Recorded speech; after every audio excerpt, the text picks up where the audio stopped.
ladies and germs, it's another fun-filled episode of the Cleveland Moto podcast. Light them up. And they are off. Enjoy. I mean, I'm drinking at home, so I don't drink anything that comes in a can. There we go. That looks like the Nano, right? Yeah. Is that the Market Garden Brewery Nano? Nice. I don't even have Nano and a Sazerac Ride Chaser. That's pretty good. I like how Oscar's eating the ceremonial cheesy poofs. Yeah, cheesy poofs. I don't even have beer. I am alcohol free. I have other things, but this is craft ginger beer. But the most important part is that it says extra and 100% more ginger than the original. See, is it spicy? Okay, Reed's. Yeah, Reed's Extra. It's pretty good, man. I'm not going to lie. It's all right. Reed's Extra is very good. Hi. I'm actually drinking iced tea so I don't pass out 4 times.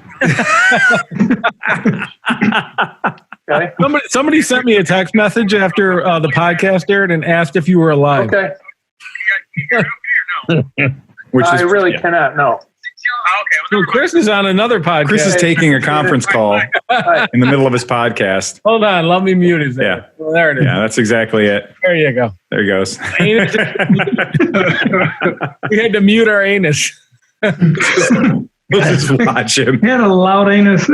I think. Okay. I feel strongly about this.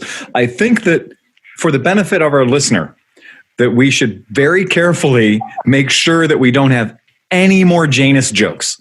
I think that's look, it's just that we beat Chris's Janus to death. I don't think we need to do it anymore. I beg to differ. Janus was definitely devastated after last week. It was, it probably took days to recover. I didn't feel a thing. He beat that anus to death. Plentyfold. Well, his Janus is at the shop now because it needs a full lube and service as a result of last week's reaming. Exactly. It was a pile of Janus jokes. It was a pile. Okay. Just, yeah. It's going to get to the point where it's not funny, and then 10 minutes later, it'll be extremely funny. Yeah. It'll never not be funny. I'm sorry. It just won't be. So I see that tonight is a Fez night. I would like to thank Chris and Dan for stimulating that, for exciting our Fezes. Now, Chris is wearing, that is an Alcoran, right? That's correct. That is an Alcoran. Yep. And then, Dan, what have you got going on? Because you are... Yeah, mine is just, there's no markings on mine whatsoever, but it's a nicely made Fez with a nice silk liner. And, it's got good shape. And it's festooned with amazing accoutrements on the front. Accoutrements. It is festooned with accoutrements. Mine is a Doctor Who Fez that was made for me by a company called Fez-O-Rama, and we'll go ahead and let the camera see that. Fez-O-Rama, get in touch with them because they'll build you a Fez to your specifications. Oh. So you can tell them what you want. And years and years and years ago, and what's nice is the tassel on the Fez-O-Rama Fez is completely adjustable. So if you like a little tassel or a whole lot of tassel, okay, it is adjustable. It has an adjustable tassel built into it. Now, that's the sign of quality when you can get your tassel to hang exactly as you like it. Really quality merchandise made in America right here. A retractable tassel. Retractable, adjustable tassel. So some people like the tassel to break right at the edge of the Fez. Mm-hmm. Some people like it to touch their cheek or whatnot. But now I did opt for the full height, as opposed, they do make a much shorter Fez for people that want that more, 60s Nehru collar style. I was going just full stovepipe Lincoln on this one. you really want to send the point home. And it works good with the TARDIS because it is that all aspect ratio on the TARDIS. They brought this out for me at an event that we used to have called Going Primitive at the Tiki Oasis out in the middle of Palm Springs. And they did this thing, and I got in touch with them. I said, we're driving all the way up from Cleveland. I would love to have, if you could make me a Doctor Who TARDIS Fez. And here we have it. So that's it. Did you hear recently that they are taking away the TARDIS and the new Doctor will not have the TARDIS? Yeah. I've had just about all I can take of the alteration and manipulation of my former favorite British superhero. Right. Yeah, it's not going well for me. So I watched like the half of the first season, and it was okay, but I haven't kept up with it. So don't get me wrong, I don't mind that there's a female doctor or there was a female doctor, right. But you can't take away all the staples. You can't take away Daleks. You can't take away the TARDIS. And I'm sorry for anybody that's not a complete nerd right now, but yeah, right. Yeah, right. Well, it's what it's turned into is every episode has to have a spiritual lesson. Right. Every episode is now a ABC after school special. I'm just saying that the day they killed K9 and took him away, everything went downhill after that. I'm just saying. It's just it has turned into a kinder, gentler, more socially awoke thing, and it's not just trying to be a silly, stupid sci-fi thing anymore. It's really, yeah. They're trying to teach me something, and I've had enough learning. I just need to dumb for a while. To quote my really best friends, Mitch, you all have a lot of cranial accessories. We do. Yeah. It's with every movie, though. It's like James Bond or Batman or whatever. It used to be somewhat campy. There used to be some fun in it. Now it's just so serious that it's like, why does it have to be so serious? I don't want it. Life is too serious. Yeah. Right. And bringing that particular quote up with the Batman reference is solid gold, by the way, the Joker reference. Now, before we get into anything even remotely motorcycle oriented, I did want to talk about a little bit about drinking, because I know that we have a very cavalier attitude on this podcast regarding the lifting of the wrist. Speaking of that, McElfresh chimes in. It's as though we fucking conjured him up out of the vapor. Somebody said drinking, and perfect. So just to make sure, I want to make sure our podcast listeners don't understand that we just, that they got the idea is we just get together on a Thursday or Friday night, and the idea is we just want to get fucked up. No, we're trying for quality here. We're trying to have an experience. Exactly. As Oscar's drinking fucking water. So that's it. And Steve's drinking non-alcoholic. A couple of things you should think about. If you don't already have it, get yourself one of these. This is called a Lewis bag. And a Lewis bag is basically any sack. This is like a wildebeest size sack. This will hold like 12 ice cubes, maybe 10 or 12 ice cubes. And they're usually made out of canvas or some other kind of material that won't rot. And you fill this up with ice cubes and you smash the shit out of it on the kitchen table or on the sidewalk outside or whatever. And if you do that, you end up with this perfect crushed ice. And I mean, it's better than the electric ice crusher things. And this doesn't require batteries or electricity or anything. You can bring this with you anywhere you go. And it's better than having to take off your socks and put the ice cubes in your socks and smash the shit out of them. So the Lewis bag, pro tip, if you don't have a Lewis bag, get one. Bullet Bourbon for a while, this was a promo. You'd buy a big old bottle of Bullet Bourbon and they'd come with a Lewis bag. This, though, will turn you from having just a drink with ice cubes in it to a drink with crushed ice in it. And ain't that fucking fancy? So, drinking better, not necessarily drinking more, but drinking better is always good. I like that. I thought you were going to say that there was a listener email of concern for us for consumption. Yes, one of our podcast listeners is very concerned that we're too alcohol focused. What? Oh, so it wasn't. Oh, I thought I was joking. Again, I'll fucking drink to that. So. Take that. Jeff, cheerio. Yeah, fucking abolitionists, or whatever. Especially like this week, teetotalers. Wasn't Abolitionist Day like the neo-prohibitionists? Yeah, neo-prohibitionists. Neo-prohibitionists. Wasn't that like just recently, where like the date of the repeal was just like last week or something, right? Yes, we celebrated the 21st Amendment. Yeah. So anyway, there you go. Done that on the week of when booze became legal again. Thank you very much, listener. Yeah. Right. And I don't think any of us got particularly fucked up during the podcast last time. Like maybe Steve fell asleep, but I think that's just because he wakes up too early. Yeah, that's it. Yeah. I wasn't drunk last week. Right. Exactly. I don't think anybody remembered. There was no brown liquor fade outs or anything like occasionally. Or Steve didn't actually fall down in his own garage. He didn't. We work for yourself. That was months ago. Right. He doesn't do it every podcast, so I don't think he has a problem. It's only for special occasions. I'm sorry to one listener, but drinking and cigarettes and having a podcast has been since episode 1. That's been a part of this. Right. For every podcast. I mean, that's not, maybe we didn't always drink. Maybe you're seeing a little bit more because you actually have video and you're seeing us drink. But we always have, it's been a part of getting a bunch of buddies together. Well, that same guy. Getting a bunch of guys together, having some drinks and talking about motorcycles and whatnot. Well, the same guy complained to Joe Rogan that he talks about fighting too much and elk. So those, he's the same guy. Yeah.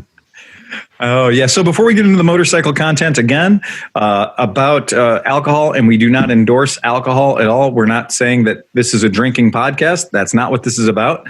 So today I've got this blade and bow. Now I have no knowledge of this product whatsoever.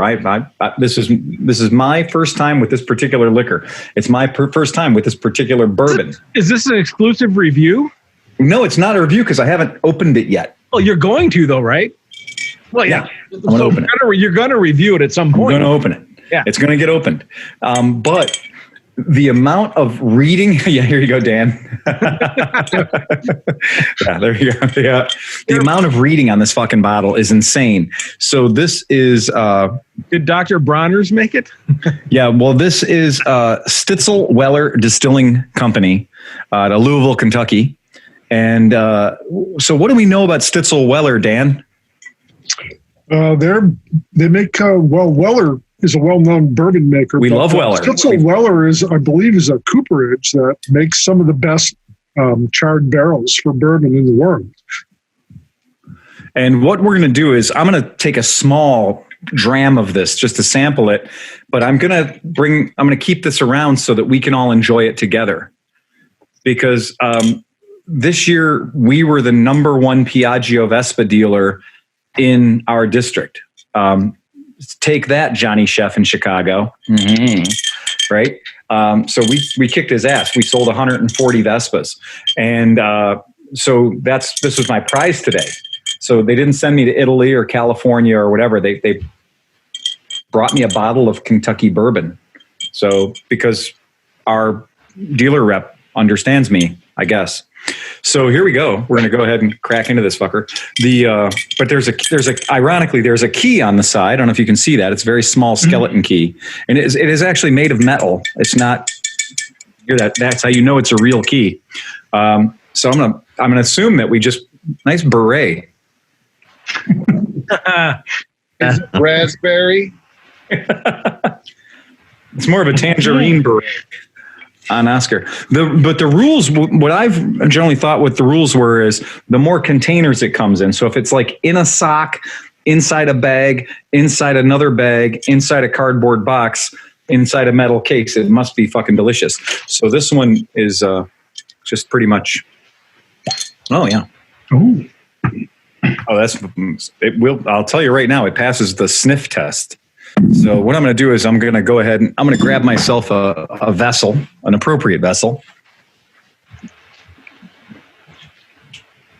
A vessel. So what do you have there, Chris Smith? While he's a vessel. Yeah, so as long as we're not talking about booze all the time. Yeah. I picked up a bottle of Cleveland Christmas spiced bourbon. today over at my local retailer. Not too sure how it's going to be, but I will say this, that it is very pleasant and drinkable. It's not overly spiced or annoying. So I'm going to save the rest of this for when we all get together so you guys can all have a taste of it too. I can say that I have had a taste of that, and it is pretty tasty. Yeah. I think that might have actually been on the Chocolate Thunder White Lightning night. As part of that extravaganza. Well, it's got a whole story here on the back that I haven't gotten around to reading it, but apparently it's a Cleveland-made product, which makes me wonder. Well, do you know about those guys at all or not? Who did? I do not. So they're down in. I almost rented when I had my company a place next to them. They made a process where they have like all these different vats and stuff, and they figured out a way to age booze like 40 years in a year. So like they're doing things where that's supposed to taste like probably a much older booze than it is because of the process that they've used. And it took the guy like 10 years to refine this process, but that's their claim to fame, is that when they produce an alcohol, it's like it's fairly priced, but it's supposed to taste like a 30 or 40-year-old booze. Well, this does taste like an 18-month-old bourbon, I'll say that. My impression of the process is what they put vacuum in the barrel, which forces the alcohol into the wood quicker, and then they take it off. So it's a process where it makes it drink the wood more. And I think they're saying is we could make 4-year-old bourbon in 30 minutes or something. Like I don't know how I feel. Do you guys understand that they use barrels, or are they just using bourbon barrel staves? I think they're using staves inside of an autoclave, and they're pushing that shit. Not an autoclave. Whatever the pressure vessel. Yeah, pressure vessel. So they're forcing that liquor through the wood. Yeah.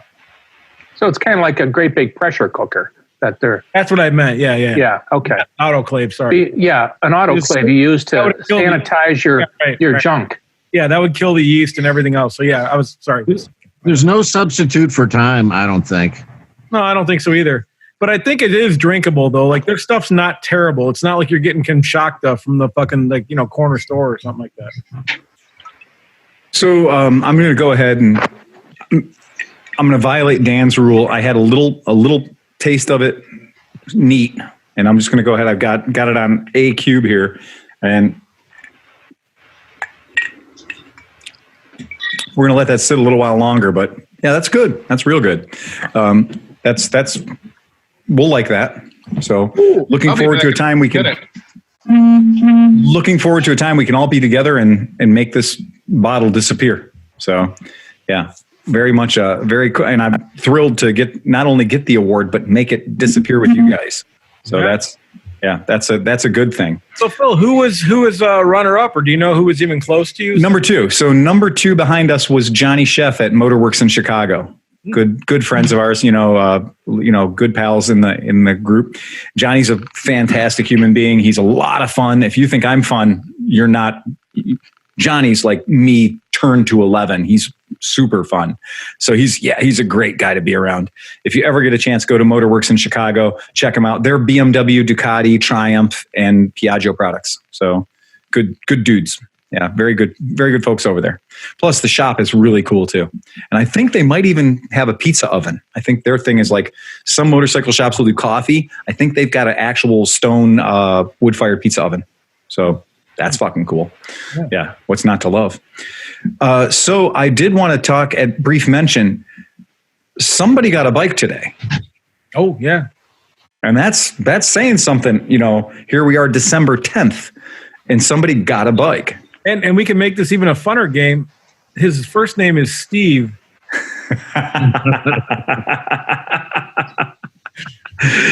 Slowing down. I mean, in my old age, I'm slowing down. It used to be one a week. Yeah, right. Now it's no longer one a week. So. But this is kind of special because this isn't the kind of thing where you're like, John's drinking a White Russian? Divitto. Oh, okay, yeah. Puerto Rican eggnog. I was going to say that differs from last Friday night when he was doing something with a White Russian, but that's a whole nother story. White Russian, Black Russian, that don't matter to me. So tell me more about the motorcycle that you acquired, Mr. Hoffert. So my son's neighbor had this bike in the garage. They didn't know what it was. I guess they rode it at some point in their life back in, it looked like 97 maybe. I think the plate's 97. But I was out just sitting on my kid's back porch, and I talked to this guy, and he's like, "Oh, just come in the garage and take a look at it." So about the front third of it was uncovered, and I knew it was the guy said it was a CB550. So I just assumed it was a CB550 because it was kind of buried in the back of his garage. And today I went to pick it up, and it's actually a CB500. It's a 71 CB500, which is the first year they made them. And it's beautiful. I mean, the tank, the paint's in excellent condition. There's some like very minor, pitting, not pitting, but like rust on some of the chrome, but not very much. And the pipes are the original mufflers and pipes are in really good shape. I mean, there's a little tiny bit of a rust on it, but oh Jesus! But you'll be able to have a good set of the original 4 and the 4s on it. Yeah, 4 to 4. I mean, they're beautiful too. That's beautiful. Yeah, so I'm very happy with it, and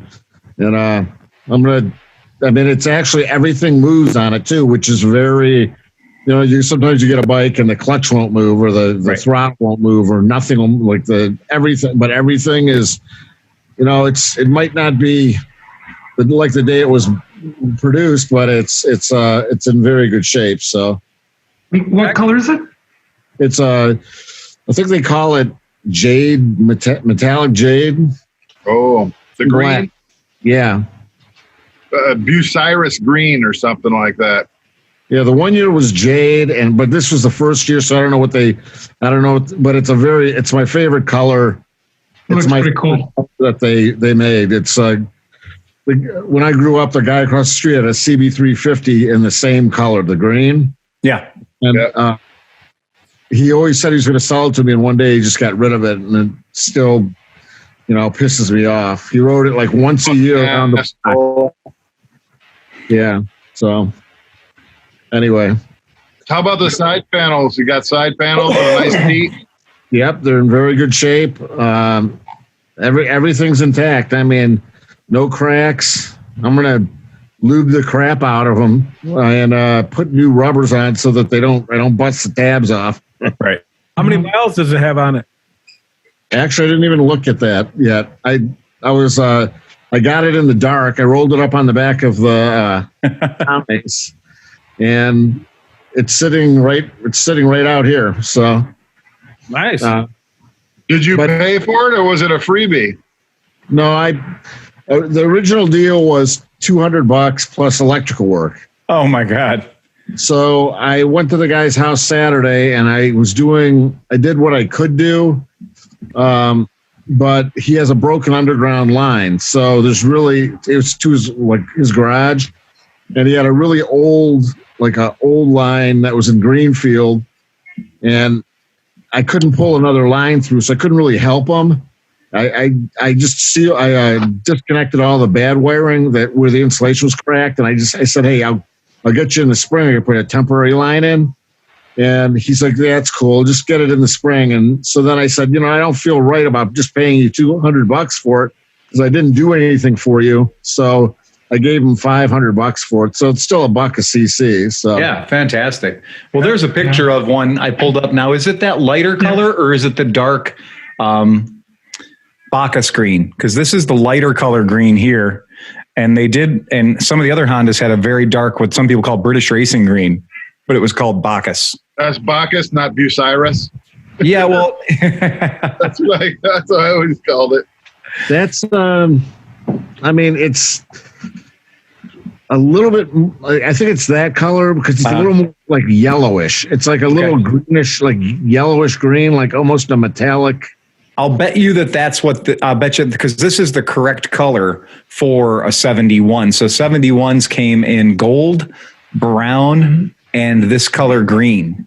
That's what it's similar to that, but it's like I said, it's hard to see because it was dark, and I took a picture with my phone, but the phone, like, it distorts it because it's such a high K, like a 500K flash. Oh yeah, it doesn't give you a natural color. Correct. But I'll text a picture. I took a picture of the side covers and so I could text a picture right now. Yeah, text us.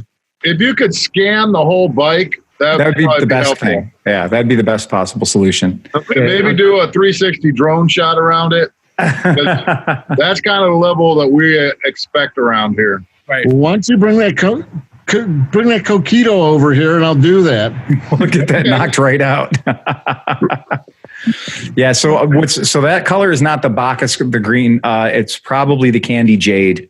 So the Candy Jade is, or Candy. Some people, it was funny because it was Candy Jade or Candy Jet Green, garnet brown. But it's real pretty. I mean, it's definitely the color you want to have. I've had a number. I have had a number of the brown ones, but yeah, very cool. Phil's always down with the brown. I'm always down with the brown. I like a brown motorcycle, and I like a white motorcycle. Hey, we have a special guest. I gave a call. That doesn't look like Steve. Oh wait, Steve moved over. Yeah, no. Now we have Chris's anus. I asked Chris's anus to come on with us and hang out this week. What's going on, gang? How you doing up there in Cleveland, guys? What's going on, Chris's anus? Well, I'm still real tight anus, low miles, but I'm a little bike curious, so miles might start going up. Right, you're still a fresh anus. Still real nice and toy like a toiger. So how are you doing, Dan? What's going on down in Cincinnati? Oh man, just trying to heed your words of advice and work on projects. Yeah, that's 2020's been the project year. So it is the project year, man. Like, this is the time. You've got every excuse in the world to get your ass into the garage and work on some shit. There's little downside right now to working on a bunch of bikes. Yeah, it's been really good down here.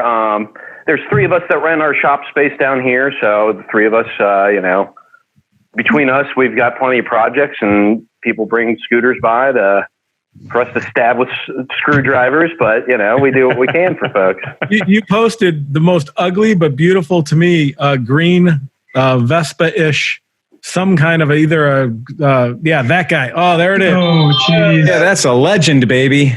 Yeah. Bud Judge. They all like my bed judge. The mirrors make it, though. That's the best part, man. This has been the go-to project for me for a little while. I seized the motor up last year by starving of oil after really sending it at mid-Ohio and, coming home and just cruising around and not checking my oil. So blew up the motor, was able to find one out in St. Louis, and have been playing put a new motor in a bike game. Is that the bike where you pulled about 27 pounds of mid-Ohio mud off of it when you got back? Yeah. Oh yeah. I still got that big old bag. I've been thinking about growing something in that. It's good and fertile. You could grow a baby motorcycle out of that fucking. You could grow any number of things. No, whatever blend of weed you grew out of mid-Ohio mud would just be, that would be vicious.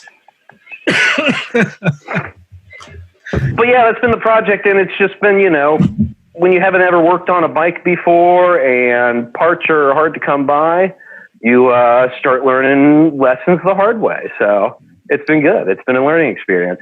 So what is the more common scooter that you come through, or are they all kind of different breeds of? It's typically all we really have coming through is like 2-stroke stuff. Right. Just because there's not really anyone in this area that's working on, vintage P's or just any Vespas. Mm-hmm. So, we've got a couple things that just kind of work their way here. You'll get a call from somebody that says, "Hey, the guys over at Metro said I should call you. Right. They sound busy. So what do you got going on?"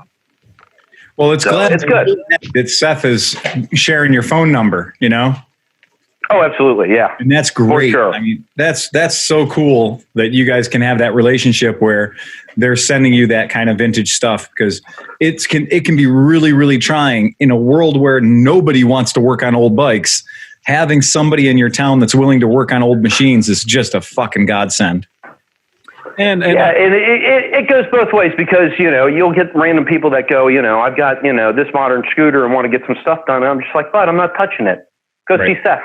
Let's keep the doors open there, because, I love those guys to death. And, the last thing I want to see is the only scooter shop in town go away. Right. Exactly. Yeah. That's just great. That kind of a relationship, it's the best possible thing. We're so funny about the way we do vintage work. It's sometimes we're qualifying the person more than qualifying the bike, because we know we can work on the bike. The question is, can the person handle what it's going to cost us to work on the bike? And it's great to have somebody in town who's a garage mechanic who just likes to pick up the occasional bike. And if he doesn't have anything on his lift, you can throw him something, and he's going to come in a hell of a lot cheaper than $90 an hour over at our shop. And it's great to have somebody around. We've got a guy in Cleveland that we throw certain vintage jobs to, and he's great. And, we love having that. So cool that you guys are doing that. Yeah, it's the whole concept of keeping the faith alive. You know what I mean? It is. Because the vintage scooter scene is becoming thinner and thinner with every passing year. And, someone's got to be around doing it, or otherwise I just feel like these things are going to disappear. Yeah. And boy, all you have to do is, if you look at the Cushman community is an excellent example of that, because we had a thriving thing. And now it's very, unless you go to the Portland, Indiana swap meet, you don't see much of Cushman's running around Cleveland, Ohio at all. So it is proof that, that those guys are one generation older than us. And, it doesn't take much. So yeah, it's great that you're working on that stuff. Hey, the Wellington Engine Show. That's where you see most of the Cushmans. So, to solidify the fact that we're not just an alcohol-based podcast, the real reason I invited Dan on was to talk about any new beers coming out of Rheingeist, which he works at. Well, first off, I'm drinking the delicious Stroh's with some ginger beer. They carry it down at the Party Source, so that's been my go-to spiced rum of choice now. It is. That is so flipping good. Right. Ginger beer and Stroh rum together is this vicious butterscotch. It's the darkest of dark and angry stormies. It's just, and nobody believes how powerful it is until they smell you coming. I like that term, the angry stormy. They are. They're just terrible. You talk about a dark and stormy. This is a cyclone in the middle of the night that takes lives. It's really not just a dark and stormy. Yeah. It is fucking dangerous shit. There's no taking of a shot of it straight either. If you take a shot of it straight, your entire esophagus is just going to rot away into your stomach. You gotta mix it with something. I was also loving just good apple cider from the orchard. Yeah. Normally you have to put so much booze in it, you lose the flavor. With the Stroh's, you're putting in half as much, but getting twice as much back. And that bottle over Dan's right shoulder there on the workbench, that's the Stroh bottle. And just so people don't think we're talking about Stroh's beer, we're not talking about Stroh's beer. We're talking about Austrian-made rum. And Austria is known for many things, and it's not their fucking rum. It should be. The number on the label, 160, is the proof of the rum. Didn't we have some in one of the podcasts? Oh yeah. There was one. I vaguely remember. I don't know why. Nobody remembers that podcast. In fact, I went back to listen to it, and I got so embarrassed I turned it back off and just. That bottle lived in the back of my bar for 20 years, and you guys probably have sparked a lot of sales of Stroh rum. Yes, I know we have. So the funny thing is, as a result of this podcast, I've had a number of people call me and say they went to the liquor store and they requested it, and they were like, I was like, yeah, we have one bottle in the back and it's been here for ages. It's got dust on it. And he was shocked. Good stuff. Somebody bought it, right? Yeah. And we've also had a lot of people call us and say, "Oh man, since you guys turned me on to that, that's like my official. It goes in everything. Like I put that shit on everything, liquor." But it is so violent. It's so and it's got that nose. You smell it, and you're like, "Oh, butterscotch. This is going to be delightful." And I don't know how they got the butterscotch flavor because there's no room in it for anything but alcohol. No. It's definitely a rum that will steal a day of your life if you let it. I remember going to work the day after you broke that out at the podcast on a Thursday, and I didn't feel bad when I first got up, and I got to work at 7:45, and I was at my desk at 8, and then it hit me how hungover I was, how terrible my life was, until about 11. It's about a 3-hour just terribleness. And then it goes away. But those 3 hours, you're paying for every moment of fun that you had if you're not careful with that shit, man. Oh. And I think it was a wise move that I don't think you can buy it in any size other than that, like ridiculous, it's not a fifth. I mean, it's like a proper liter bottle. Yeah. It's I actually saw like half-liter bottles, small bottles in Austria, but I've never seen them here in the U.S. In Austria, that makes perfect sense when people buy 9 or 10 of those little ornamental Jaeger bottles just to get on the bus. Chris, tell us about your Jaeger discovery. Oh gosh, give me a minute because I put it away. Keep talking. Hang on. Right? Jesus. Why did he put it away? He had company coming over or something? He didn't want people to see his drinking? I'm just happy he didn't shut his computer off to walk away because that's usually his MO. he just closed the laptop. Slams the screen and has to log back in again. And then somehow there's like 3 Smiths logged in at the same time and none of them are working. Exactly. Our whole thing is slowed down and crashing. And it's like, thanks, Chris. Mm-hmm. Okay, I'm back. All right. So tell us a little bit more about this dark colored label you're holding up. So this is a cold brew coffee Jägermeister. Okay. All right. So yeah. And it's only for breakfast. You're not allowed to drink it after 12 in the afternoon. So this is your morning go-to jumpstart. And it could be actually used as a little wolf juice too. Yeah. If you ever need some of that. Hey, Chris, would you say like when you're drinking that, is the coffee more of what you taste or is the Jaeger more of what you taste? Because you mean the Robitussin? I think I know where you're going. Roman twist. I'll go with the coffee. Okay. We're going to try that again later and see if it changes. But so you're going to say it's got a heavy upfront coffee flavor. Not heavy. Not heavy. Good. Yeah, I mean, the Jaeger's definitely still the base of the whole thing, but you can taste a nice coffee up front. Anybody who would like to have a good laugh can leave our podcast now, and they can go look at the Malort, the Jepson's Malort holiday video. I sent it out to the boys in the podcast here, and we'll add it to the notes. We'll add it to the notes. Yeah, fantastic. That's a good thing because we live in a time right now where everybody likes the Fernet.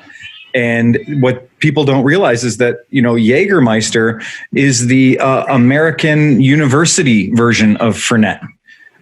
You can't really get into a hazing crime unless you've got Jaeger in your system. I know that Mr. McElfresh has committed a few university crimes. If you go to a party and there's not some Jägermeister in the freezer on ice, you better just leave right then. It's not going to be a good party. I got a bottle of Jägermeister in my freezer that's been there for probably 25 years. Oh, it's got an infinite shelf life, though. I think you're safe. I'm pretty sure it tastes exactly the same as the day it went in. Mm-hmm. I think it tastes exactly the same as Robitussin. Well, that was a good way to start the evening. Have a couple shots of Robitussin. And some Jägermeister. Make up a batch of Windex, which was grain alcohol and raspberry fruit punch mix. All right. Hey, Steve had Hoffert had shared his motorcycle. If you guys want to see the actual color of his bike, as we also look at other booze. Sure. Yeah. Talk about booze. Yeah, we can talk about booze all night long. That's all right. So here's Steve's new 500. Are you going to put it up? Oh yeah, that's the right color, dude. Yeah. There it is. Oh, that's the color, and it's got the original pipes, tulip pipes. That thing is beautiful. Here's the tank. Look at that. That is gorgeous. Oh, I think you should go get some of that money back. I think you may have, it's hard to tell with the flash, but you might have a little sun fading on the tank has maybe changed the color over the years. With the sun fading on the tank, it makes the brown bikes green and makes the green bikes orange. Yeah. Yeah, but I would kill somebody for $500 all day for that bike. Yeah, that's fantastic. That is just a very good deal by any standard. That has white letter tires on it. It should keep that. It's got Spitfires on the back. Yeah. White letter tires, important to have. And it's been carried by the greatest little pickup truck in the history. It is. You know what? There's a lot of vintage Japanese in that picture right there. Yes, it's awesome. I think that's what that truck was designed for. To be honest with you, that's great, man. That truck is probably only happy with small Japanese motorcycles in the back of it. Chris, you keep holding your ope up. This is a bottle of aquavit. Oh, okay. From Sweden. From Sweden. So I keep this in the freezer, and it's a natural spirit that they make there, and it's hard to get around here. But I got this at Binny's up in Chicago. What is it made of? What makes it like it's a spirit? So what's in it? All sorts of shit. Oh, okay. No, I actually don't know. Hold on while I read the fucking bottle. Yeah. Flavored with spices. I'm sure it's some sort of grain alcohol, but I had the first time when I was in Sweden, and I thought, there you go. I'll get me a bottle and keep it in the old freezer. Hey, Chris, where did you get the Jaeger coffee one? Is it like a limited edition? I think it is. Yeah, I got it at my local Ohio Giant Eagle. The liquor retailer. Yeah, so that's right. For people who don't live in Ohio, some states have very draconian liquor laws where you have to go to a beer store to get beer and a package store to get liquor. Well, in Ohio, we get our liquor at liquor stores that are state stores. And due to the overwhelming power of money, they've decided that they would make all of the Giant Eagles, of which there are many. It's our supermarket. And like for people who know Tops and stuff, like in Ohio, there was a Tops versus Giant Eagle war and Giant Eagle won. And Giant Eagle's a big fucking grocery store chain. And what happened was I think somebody just gave up and said, well, where should we put liquor stores? And they went, well, why not just put it in Walmart? And somebody said, no, we can't put them in Walmart. That's too obvious. And they went, well, and it's too national. What if we put it in the second biggest chain of stores in the state of Ohio? Sure, let's do Giant Eagle. And so, yeah, it's in the store where you go grocery shopping. And that is the liquor control department for even bars. Like, so our friends who have bars like Porco, they use Giant Eagle as their liquor distribution center. So they really? Everything. Yeah.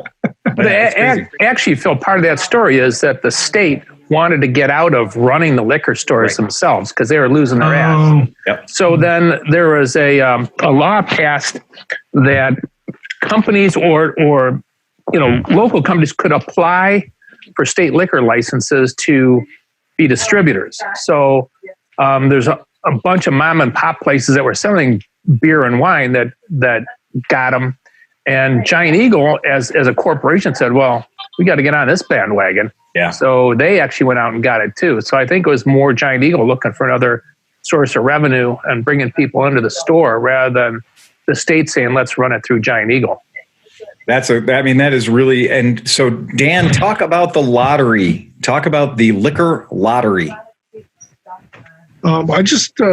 Steve sent me a thing. I'd already signed up for the one for all the Buffalo Trace antique editions and all the Pappy Van Winkles. There's like 5 bottles in each collection. Right. The lottery gets you the right to purchase the liquor. Mm-hmm. You don't win. You don't win the liquor. They're not. Right. Congratulations. Here's a bunch of liquor. But it gives you the ability to buy it at state store prices. Right. Yeah, they're actually really reasonable prices for Ohio. Yeah. So I signed up on that right quick as soon as you guys put that out there. That's really cool. So for people who like having fun liquor, that's a great thing that Ohio does. Because otherwise you wouldn't be able to lay your hands on that stuff. I'm wearing the sweatshirt, by the way, from the Garage Brewed Motorcycle Show. Oh, excellent. You like that? Yeah, very nice. So Yeah, we got that very going good. on. Yeah. Very good. So that is one of those events that, we just found out that there will not be a motorcycle show. There won't be a motorcycle show in Cleveland for the first time in 20 some god awful years. And because now the shows are outdoors. Yep. But couldn't they just open the doors on the IX Center and have it outdoors, indoors? Or I mean, literally, the building has the largest doors of any building in North America. Right. Exactly. All they would have had to do was open the Just door. open them up. And then the whole thing becomes the world's biggest awning. So Yeah. my take on this is because we have Hi, Nick. we have so many fairgrounds, we have so many abandoned giant parking lots, all this stuff. They just hate Cleveland. That's the only thing I can think of. Seriously, how many places can you think of in your head that can hold a lot of people outdoors? We have tons. Cleveland was already on its way out. They just used COVID as an excuse to scratch. Yeah, I think Think so? Well, a lot of the big manufacturers haven't shown up to Cleveland, but they've been at the other big city. right. So, Yeah, they were getting smaller and smaller every year, right? So Yeah, and I think we've talked about it before, how a lot of the majors, BMW was hit or miss whether or not they'd be there. Ducati was hit or miss whether or not they'd be there. Right. It was always like, oh, well, we're getting the show, but, really New York and Los Angeles, they're getting all of the brands. So brands that didn't want to spend that much money to market themselves would just do 2 or 3 big shows per year, and they would skip all the smaller shows, the other 12 shows or 13 shows. Coastal elites. They didn't want to come to the Rust Belt, even though Ohio is the second most populous motorcycle state in the union, isn't it? We're up there consistently. What you got there? That looks like some wild turkey. Yes, it is. Huh? Also, I would like to, for this podcast, Nick's nickname is Wolfman Nick. yeah. You're looking very nice and hairy, Nick. Hold on. Hoffert has sent this. I have to share this for Hoffert. Share that for Hoffert. This is what he is consuming at the moment here. Oh, sure, man. Yeah. So he's doing rum better than we're doing rum. Yeah, apparently. So, Yeah. The Zacapa, the 23-year Zacapa is pretty fantastic. So yeah, I promised him I'd share that. So there it is. Well done. So looking at that bike and looking at the crazy deal that Steve got on the CB500, it doesn't happen often when you take somebody's price and say, no, I can't pay that. I need to give you more money. It does. I mean, this is a prime example. Like Steve probably couldn't live with himself getting that motorcycle for, $200 and work he couldn't do, because clearly the person selling it just wanted to get rid of the damn thing. Yeah. The guy actually said to me, he sent me a text and he said, "Thank you for being so fair with me." Right. Yeah. And I think I got a good deal on it. So I mean, it's a fantastic deal on it. It's not fair. It's like it would be ripping somebody off versus getting a good deal. And I mean, I don't have a problem getting a good deal. I don't like stealing something from somebody.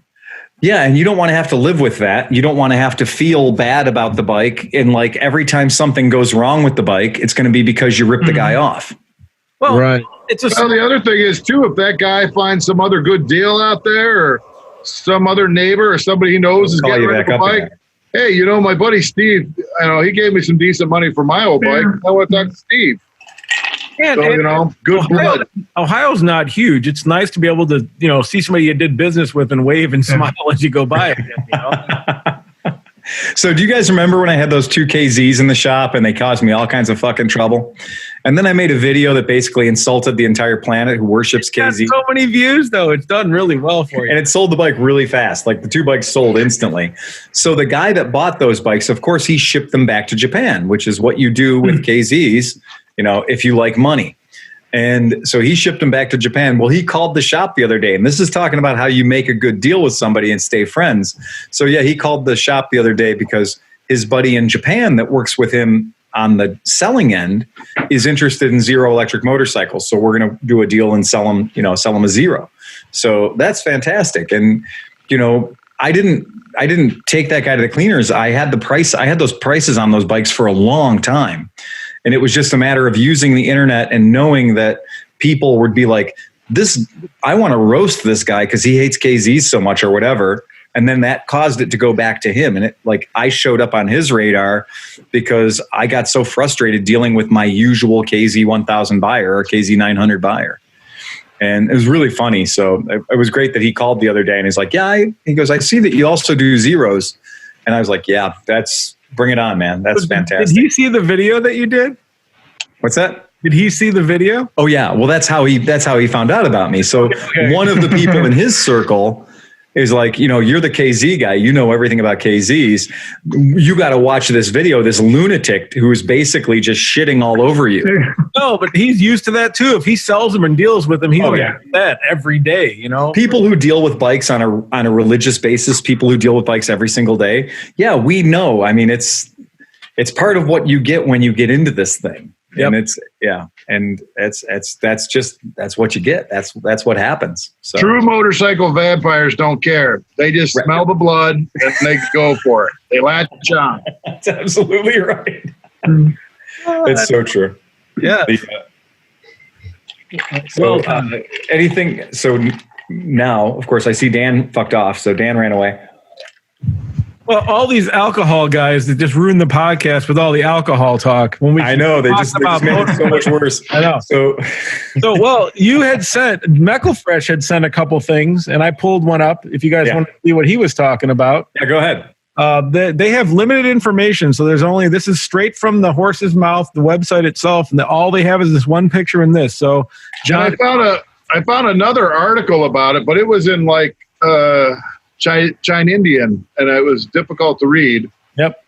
But so Harley is coming out with what they call their future custom models, where it's a stripped down 1250cc bike that is totally not, and this is John, not me, competing with Indian's new flat tracker. So I think they're. I feel like that bike's trying to get some FTR money. Yeah, it's trying to get some FTR money, and it's liquid cooled. Yeah, that's the new Revolution motor. Mm-hmm. And this isn't really new news. No. They came out with this prototype in 2018, but the news is that it's actually going to go to production. Right. So they were talking about the 1250 and maybe even a 970 version of it.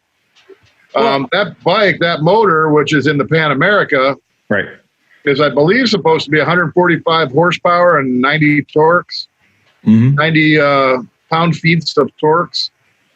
I just like the fact that they're showing a gaggle of Pan Americans now, and there's only been one. So now you can see that they have 4. So they've developed 4 Pan Americans. So now they can put it on their website, which is pretty cool. Right. It's also fun to see. That bike was released in the European market, but not in the United States market. No.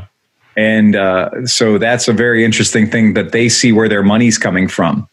And it's very funny that Harley Davidson made a smart business move, and that said, well, let's not just step on our dicks here in the United States.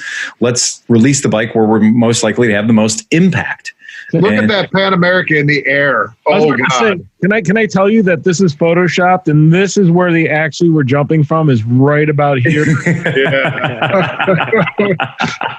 So it does look like a pretty clear case of Photoshop, but more importantly, it does look like a 1953 vacuum cleaner just fell out of the sky. Is it like a rule that Harley Davidsons have to weigh 100 pounds more than a similar bike? 100 pounds. Let's see what this bike actually weighs. Well, when I read about that, the custom, that was 513 pounds. Now that would be a very, very light Harley Davidson. They got no specs on this. Man. I was curious about the Pan America. Street Rod 750 is over 500 pounds. Correct. Yeah. And that's the thing is, like, they're no stranger to the bathroom scale over there at Harley Davidson. They're not skipping any portions. That front looks like the Honda Elite. and that's not a good comment. It's very Battlestar Galactica to me. Yeah, extremely heavy on the Cylon. Yeah, the old school Cylons. Yeah. So who do they think they're going to sell this thing to? Because I feel like if you want an adventure bike, you're not going to Harley Davidson for it. Well, and hold on. I mean, as was evident with like the Ulysses, they had a great adventure bike sitting in their showrooms. Yep. And couldn't fucking sell the thing because they didn't want to sell the thing. And you're right. And Dan, that's a big deal too, because I was heavy. I mean, I've owned 2 Buell M2 Cyclones, which is 2 more than any normal human should own of an M2 Cyclone. But I was that guy who was like, I drank the Kool-Aid. I really fucking loved M2 Cyclones. I thought they were really good bikes. And I even had like a thing that I would do to them to make them the way I liked them. And Brian has got his wife for his girlfriend. That is just like when I think about how fucked up Harley Davidson made that whole relationship with Buell, and how it was barking up the wrong tree because nobody at the Harley Davidson dealership gave a shit about going fast or, having wheelies or anything else. And it's a shame because had Eric Buell made the same arrangement with Yamaha or Kawasaki or anybody else, they would have not had to kick that fence over, to get past the guys coming in, that the only thing they cared about was how long their wallet chain was. And didn't they fuck him over twice? Like, didn't he kind of evade the path? And they were like, no, come back and we'll take care of you. And they were, a little this. And you guys listen to the Misfits podcast. If you don't listen to the Misfits podcast, please do, because Liza did a great job. She got Eric, they're coming up on their 400th episode over at the Misfits. So they're really pulling out all the stops. That's an organ term. So if you like handling your organ, you might know about that term. That Misfits are pulling out. They've got the Eric Buell interview is a wonderful interview, and it really gives you a lot of insight into how far ahead of things he was and how inappropriately matched he was with Harley Davidson. But you got to pay the bills, man. Yeah. But I just don't understand who they think is going to buy this, because if you're looking for an adventure bike, you're either going to go with BMW, right. You might go with like a Versys, Yep. you might even go like Ducati, because if it's spendy, why wouldn't you just go with like a Multistrada or something? Well, because here, you know what I mean? Supposedly, they have 5 variants that are based on that motor. There's the Pan America, there's that custom, then there's also a street tracker, the cafe Bronx. bike, and I don't know if that's what's called the Bronx. Yeah, but the Bronx is not supposed to go into production yet. Right. But that custom is supposed to go into production in 2021. Okay. The street tracker, my comment was it doesn't look nearly as nice as an XR 1200. Right. And it had this weird plastic fucking. It looks like a radiator, but it's just a plastic splash pan, like right up in the front of it. It looks really not good. To answer Dan's question, who's going to buy the Pan America? So I would say out of real adventure riders, there's probably like 10 or 15% that actually are using the GSAs and stuff like that for what they're worth. Right. So a lot of Harley guys that like wanted the adventure bike ended up buying GSAs, and those are the ones that you see in front of Starbucks and all these places with, whatever stickers on them. So now you have the option of buying a Harley adventure bike that they can now ride to Starbucks and sit, with their Harley buddies, and they don't get outlanded or whatever. Yeah, I don't think they're going to be stealing any market from the other big adventure bike companies. This is just an adventure bike for those who, when they think motorcycle, they think Harley Davidson. I would never buy one, because why would I buy one of those when I can just ride Steve's Africa Twin? I wonder if there's a certain degree of irony here, because the guys who actually would buy the Pan America, can't buy it right now because they're still making payments on their LiveWire. And because that's the only guy that I see is the actual buyer. The actual buyer for the Pan America probably is still making payments on his LiveWire. And what's funny is Harley fucked up so bad that they should redo this and make it look like the LiveWires, but just put the motor in it so they could say, well, Charlie and Ian rode a version of this bike when they come in asking for those bikes that they had on the show that they don't actually manufacture or just redo the show again next year. Yeah. but they'll do it on these bikes, right, and they can do it in 7 days, 9 days. They can say, well, we've already done that, so we're moving on to this now. Right. Do you guys see them ever coming out with the long way up, like the off-roading live wire version of it? Ever? Sure. Yeah, absolutely. Because I think that what every company does is they bring a product out, they try to sell it, and if the sales are mediocre, and if there's a way that they can alter the bike a little bit, spend not that much money to make the bike totally different personality. True. So that's where Scramblers came from. Scramblers came from in the 70s when sales got slow. They turned a lot of motorcycles that were supposed to be street bikes, they turned them into Scramblers just to kick the sales in the ass again. So you had two versions of the same bike. It's a very cheap way to get a whole different market in, you know? That's true. Yeah. Hey, so McElfresh had sent this over. Did you guys see this at all? Phil, you might know this company a little bit. Let me... Oh, my eyes. Yeah. So CF Moto is coming out with their own adventure bike, which actually looks kind of like an Africa Twin Meta BMW. Yeah. Well, so we announced this in our podcast about 6 months ago that CF Moto had signed a deal with KTM. Yeah. And to put that in correct terminology, CF Moto had agreed to take on the KTM name. And what you get there is you get a little peanut butter in your chocolate and a little chocolate in your peanut butter, because CF Moto has more money than God and more market share. Like the number of bikes they sell per year is astronomical, but it doesn't hurt them to have some of that delightful Austrian or, that Scandinavian KTM rubbed on them, and it makes you, not think about the Chinesium so much. So this is basically a KTM 790 that they are rebadging as a proprietary MT 800 under the CF Moto name that they plan on releasing. Or you could buy a CF Moto that's badged as a KTM. Right. Seat on that bike actually looks fairly low for an ADV bike. It does. It looks like you're sitting in it, kind of like the GSAs where you sit down in them.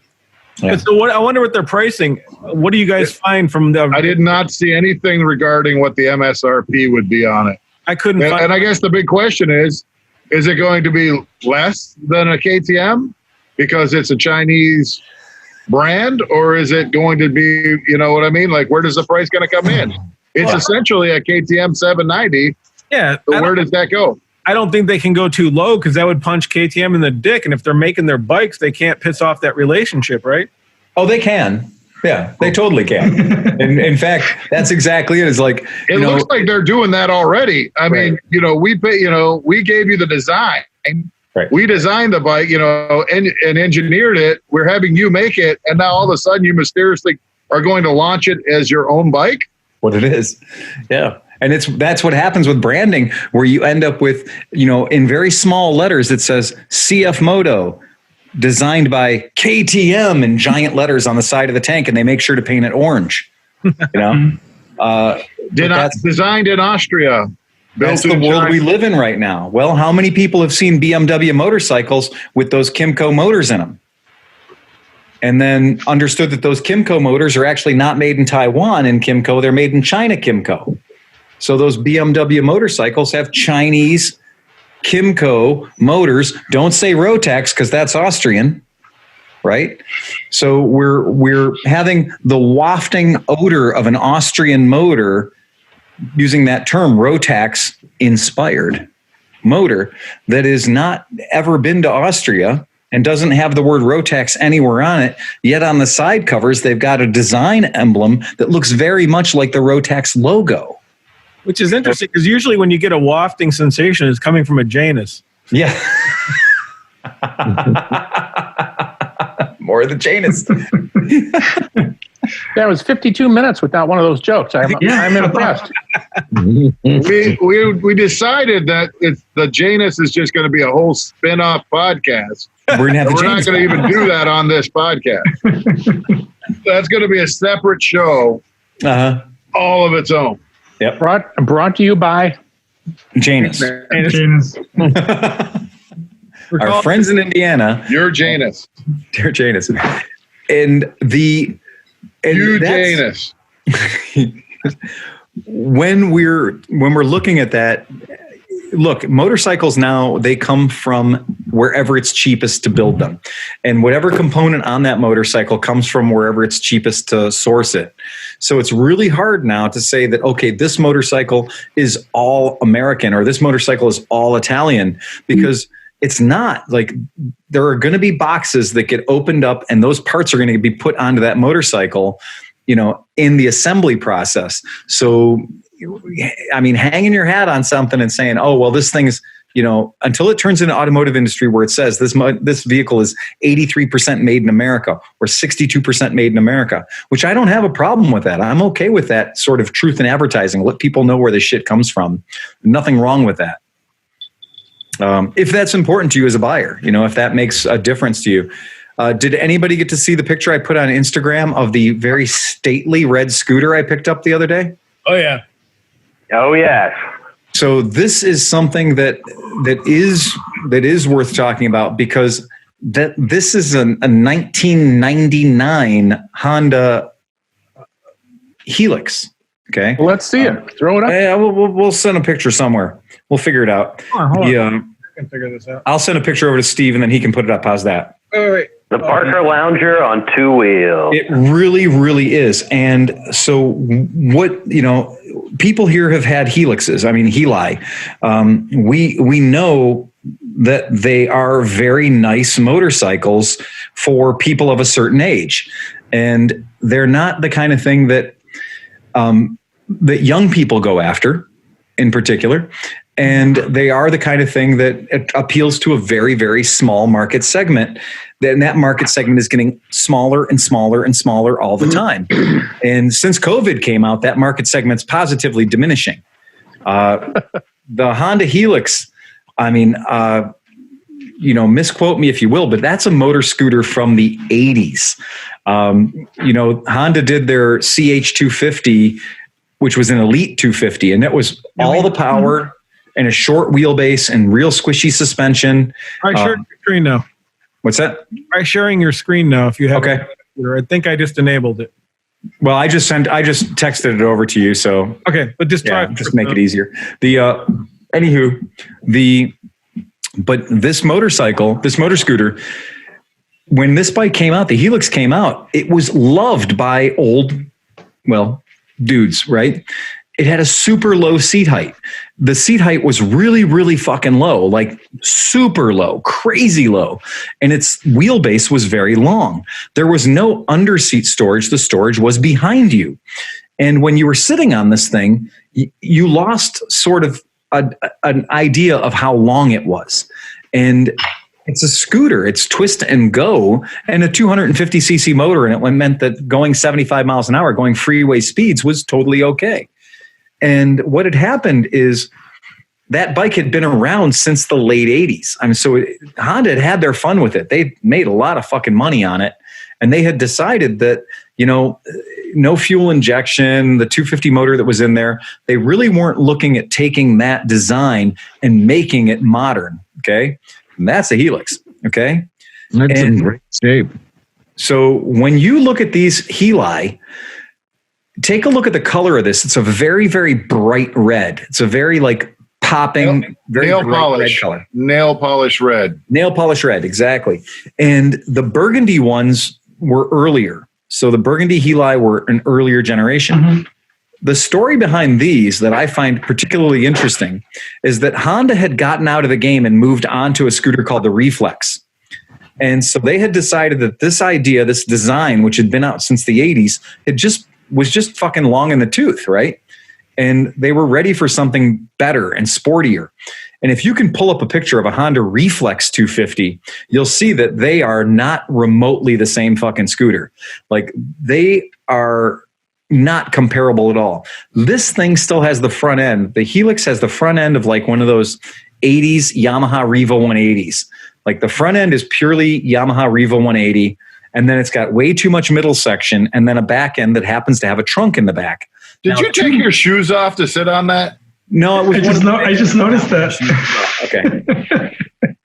Well, you know, When you're old enough to ride a Helix, you probably have gout. So Bad part is I have a Reflex and a Helix. yeah. So this is the Reflex. The Reflex, they started in 2001, right? And so this thing hit the motorcycle shows in 2000. And as you can see, it's way more modern. It's totally advanced and better than the Honda Helix. And the problem was when this thing came out, it doesn't have that ridiculously low seat height. There's actually storage under the seat of the Reflex scooter. And there's no storage under the seat of the Helix. That's what makes this fucker so low. So when the Helix was replaced by the Reflex, a lot of old men got really, really upset, super upset. So upset that they wrote letters to Honda saying that this new Reflex is just a terrible thing. Like they didn't like it because they wanted a Helix. The problem was Honda had already reallocated the tooling over to CF Moto, and CF Moto was selling the Honda Helix as like the Charm 250. And I thought it was like a Spitfire or something like that. Yeah, it wasn't as bad as Wildfire and all that madness. That's what it was. CF Moto is a really giant company, and CF Moto will give you KTM quality if you pay for it, or they'll give you China's finest quality if you pay for it, right? And so what had happened was the tooling was already in the hands of the Chinese, but Honda realized they were missing out on market share. They'd killed this thing off too early. And what they should have done is they should have had a little bit of a time where you could get the Reflex and the Helix all controlled by Honda. What Honda had done is they had made an agreement with CF Moto to build some of these bikes, put Honda badging on them, and they sold them out of Honda dealers as Hondas, right? And the trick is looking at the plastics. So when you look at the plastics on it, there you go. Yep. Mm-hmm. Yeah, $750,000 paid in EPA fines, right? That's what happens when you aren't caring anymore. That's when selling the bikes is more important than doing it correctly. Honda probably wouldn't be really happy paying $750,000 in EPA fines because you're bringing something into the country that hasn't been correctly EPA certified, right? Well, my question to you, Phil, is have you ridden a Mobius versus a Helix? A Mobius? You know what a Mobius is? No. That's a Yamaha. Yeah, but it's like a rounded off version of the Helix, but it's got the same low seat. It looks like Spock's casket. Oh, that's the Morphus. Morphus, I'm sorry. Morphus. Yes, that's the Morphus. Sorry. Yeah, that's the Morphus. So that's the Yamaha Morphus, and that's a 250cc scooter as well, and I freaking love them. Pull up a picture of the Yamaha Morphus. I'll entertain the troops while you do that. The Yamaha Morphus stole its taillights from a Cadillac. So the back end of a Yamaha Morphus, the CP250, is directly stolen from a Cadillac Seville. And when you see that thing lit up at night, it is like liquid sex. That is one of those scooters that I will admit I have got a guilty pleasure soft spot for that ridiculous dumb scooter that you're seeing on your screen right now. People like to slam the back ends down too. Yes, and you're right. Real low. Hey, Dan. Beautiful. Dan, that particular, you remember when that Morphus showed up at the Cincinnati rally that was slammed to the ground? Yes. That thing, and it was Barney the barely dinosaur. Yeah, purple, slammed, and there was a green one that was also slammed and had air suspension under it, or electric suspension on it. Fantastic. Looked great. And you're right, it looked like a casket. The seating on those, I mean, I've ridden the Helix, and it's not a 1-to-1 as a regular scooter. The seating position and the panel bar, I mean, it's goofy. Even trying to do like a U-turn on those things, good luck with that, because that's just not going to happen. It's kind of like the recumbent bicycle of scooters. Yeah, it is the recumbent bicycle of scooters. You're exactly right. If you take handlebars are more like a tiller. If you take all the bodywork off of a Helix, it's an awesome little crazy chopper. Oh, I haven't seen it. Oh, really? Yeah. Now, stop me if I'm wrong. The engine in the Helix ended up in the Big Ruckus for the 2 years they ran that, correct? The Reflex, I think the Reflex and the Big Ruckus are the same exact drivetrain. I mean, their part numbers are interchangeable. The Helix, the CN250, that did go over to the Chinese. And so that CH250 and CN250, what Steve will tell you, one of our favorite things about that motor is you can adjust the valves from the outside. Little levers. Yeah, it's one of the most brilliant setups. It makes you wonder when you see that why all low power or low performance motorcycles or medium performance motorcycles don't have this feature that you can adjust the valves from the outside of the motorcycle. So That's Aaron. somebody's turned into a dog. Yeah. Happy sewer guy. Who shit their pants? The full moon and Grumpy Sewer Guy's just turned into a werewolf of some sort. I think the GoPro's around the animal's neck right now, looking at Steve.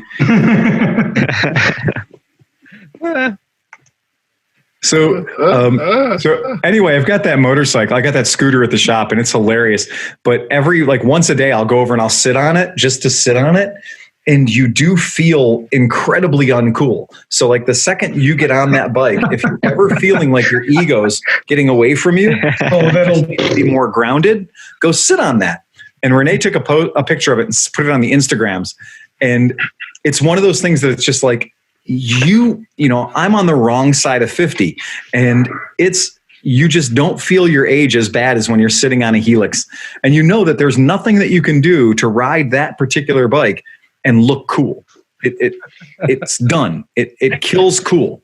And to make it more uncool, actually, that for that one, I think they do sell the kit for making the Akira bike out of that thing. And I wasn't sure if it was for the Helix or for the Reflex where they did the Akira kit.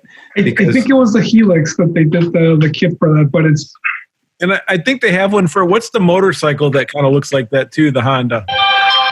M something. The NM4. NM4. I think I have a kit for that as well. Or the Honda DV8. That's it's the same bike but with more anal. The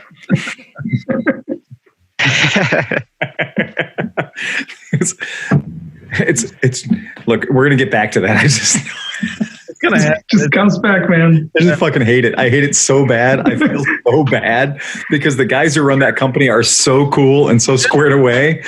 That was a great podcast. I mean, that interview was. Yeah, as much as we've made fun of the Janus, because of the name, the bike, the guys were cool. What was that about? That was about what, 15 podcasts ago or something? It was great, and again, I can't say anything bad about their product, but the name. And I mean, it's like it's not Fuddruckers where they made a silly name and intentionally to have a silly name that would be like, or Pulpetto with "let's put our balls in your mouth," like that kind of thing. Like all that stuff is intentionally risque, whereas Janus is just. Well, no, most people just think of it as Janus. It's just us. You have to be on here. Yeah. It's only funny to people like us, man. So the rest of the world's totally okay with it? Fine. It's not a big deal. Yeah. I refuse to believe the assholes. I refuse to believe that the rest of the world is okay with Janus. I'm just saying, maybe. I don't know. I mean, it got them this far. Your bike is number what? 367. 367 bikes in. No, actually, you know what? They posted something today that they built bike number 500 something. Hey, Marge, what was the number on that bike today? 587. So they've crested a milestone there. Yeah. I think that if they would have gone for a slightly different name, they would have called it something like the Sphincter, or like the Sphinxer with like a sphinx in Egypt. They should have called it the Splinter. That's a nice throwback to trackboard racing. It is the Splinter. That's right. Been fucking good. Right. Yep. But what was the four-wheeled motorcycle we saw at Expo? The Cooter. Ooh. The Cooter. The Cooter. That one's strong. Oh man. Some woman shows up at my shop and says, I need you to look at my Cooter. I don't know why, but my cooter's covered in oil, and I can't figure out what. It's leaking. It's been dripping. And here we go. There's a big spot on the floor where my cooter sits. Ever since I changed oil, I've had a smelly cooter, and it's I been. think I should just show you guys my pussy instead. I have a strange vibration in my cooter. Get up. Something smells funny with my cooter. I seem to have dropped something into my cooter, and I can't find it. Oh no! You know, if that cooter shows up at the shop, we might find your 10mm wrench. I think Those those are going are to be there. my cooter. My cooter. The now on a slightly different topic, we did have a 19. Oh goodness, I'm gonna get the date right on this coming back on me. We had somebody bring in a 1996 Interceptor. Ah. And I'm going to say that on one of these nice days that we had, 2 days ago, it was cold but clear. Mm-hmm. I took it out for a ride, and this thing has 68,000 miles on it. Wow. Yeah. And what's that? It's seasoned a little. Seasoned. A little bit. I gotta say, it has been lovingly maintained its entire life. And it came in for basic service. Nobody would touch it because of its age. And I figured, well, we'll take a stab at it because you got a bunch of miles on it. It's not like it's sat and dried out. Mm-hmm. And you know what? I took it out for a run, and I was like, this is just a good motorcycle. It's just a very good, legit motorcycle. And so many of the V4s are weird, and if you just can't let them dry out. Please don't let your motorcycles dry out. It is the absolute worst thing.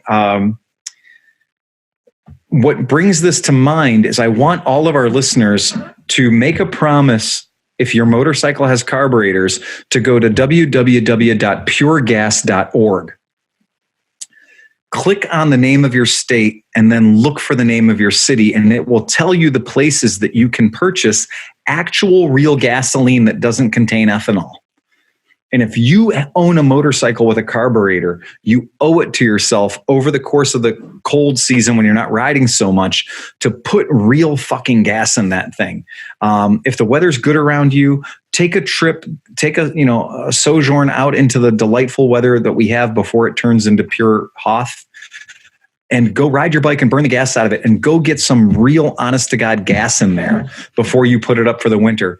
Even if the octane's not right, I'd rather see wrong octane than a shit ton of ethanol. And that was one of the things that this guy who brought the bike in, and like I said, a 96, he swears by. He's like, yeah, he goes, I don't ever run any ethanol in this bike. Which, you think about it, that's like riding an electric motorcycle. That means you can only get fuel at certain places. That means that, like, you're not just running on regular gas. This is puregas.org. And you can click on that. There's all the states along the bottom. And this is for podcast listeners anywhere in the 50 states. And sometimes they're boat marinas, so you might have to call them and see if they're open in the wintertime. My favorite one is Edgewater Marina here in Cleveland. They're open year round. And yeah, it feels a little weird to pull up to a boat dock on your motorcycle, but most of these places have got tons of hose. They'll roll it right out to your bike, and you can fill up a few gas cans, in your marina, yacht club, marina. Yeah, a lot of them are yacht clubs and marinas, but pay attention to that third column. You'll see in the third column, they have octanes printed. Mm-hmm. So some of these will have like 89, 90, and 91. Some of them will just have race gas. So you'll see that some of them just have 110 octane. Mm-hmm. So that's probably something adjacent to a quarter-mile track or a racetrack that's selling the 110 race gas. Cinch, go to Strongsville. Yeah, if you go down to Strongsville. Mm-hmm. Yeah. So you scroll down there to Strongsville, yep, and you'll see there's the Marathon Station. The Marathon Station has the 90 octane. I get it there quite a bit. You're going to pay more than you will normal pump prices. So if regular gas is like $2.29 a gallon, then on this you're probably going to be paying $3.29 a gallon. So you're paying $1.70. Yeah, you're paying more money, but I'm going to tell you, you're buying a very little bit of it, and it's not going to go bad after 90 days. Which doesn't make any sense anyway, because it's 10% more gas. Right. Exactly. It shouldn't really be that much more. It should be 10% more. No, but most of these places they're carrying it. It's a specialized product. They're not going through 5,000 gallons of it every week. So they're going through a very small amount of it. A lot of these places too, you'll see they're adjacent to an airport or they're adjacent to a boat dock. Right. And when it comes to boat anything, you know the rule with boats, triple the price, double the price, boat people will pay it. But you know what? Like Chardon oil carries 100% gas, and I think it's 91 or something. And so many people go there that it's worthwhile for them to carry it. Like, you know what I mean? So many people go there. I'll tell you a little trick about Chardon oil, like the actual Chardon oil in Chardon, because there's Chardon oil outlets around. The pumps in front of the store at Chardon oil have ethanol. Really? It's the pump around back that has the non-ethanol fuel. So everyone thinks that the pumps in front of the shop have no ethanol in them. No, remember the ethanol is there to make a little bit of gas into more gas. It's for profit. And so the pumps in the front of the place do have ethanol in them. They're a standard normal Ohio blend.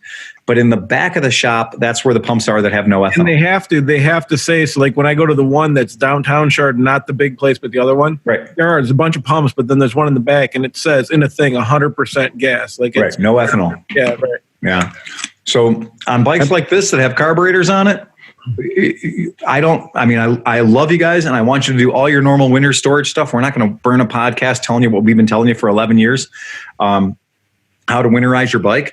But step fucking one is if you have carburetors, get freaking ethanol free fuel in those.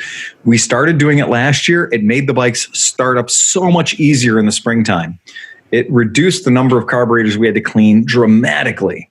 So that's a big thumbs up from somebody who last year, we had 55 or 60 bikes come out of winter storage, and about 30 of those were carbureted, and we got away with it last year. Last year was awesome because we didn't have 30 carburetors to clean. And if you don't think that normal gas can clog shit up quick, I got that free snowblower, right? And I had to clean the carb. It was only 9 months old. That dude bought it, put gas in it, never ran it. And within 9 months, it clogged a brand new, never run carburetor.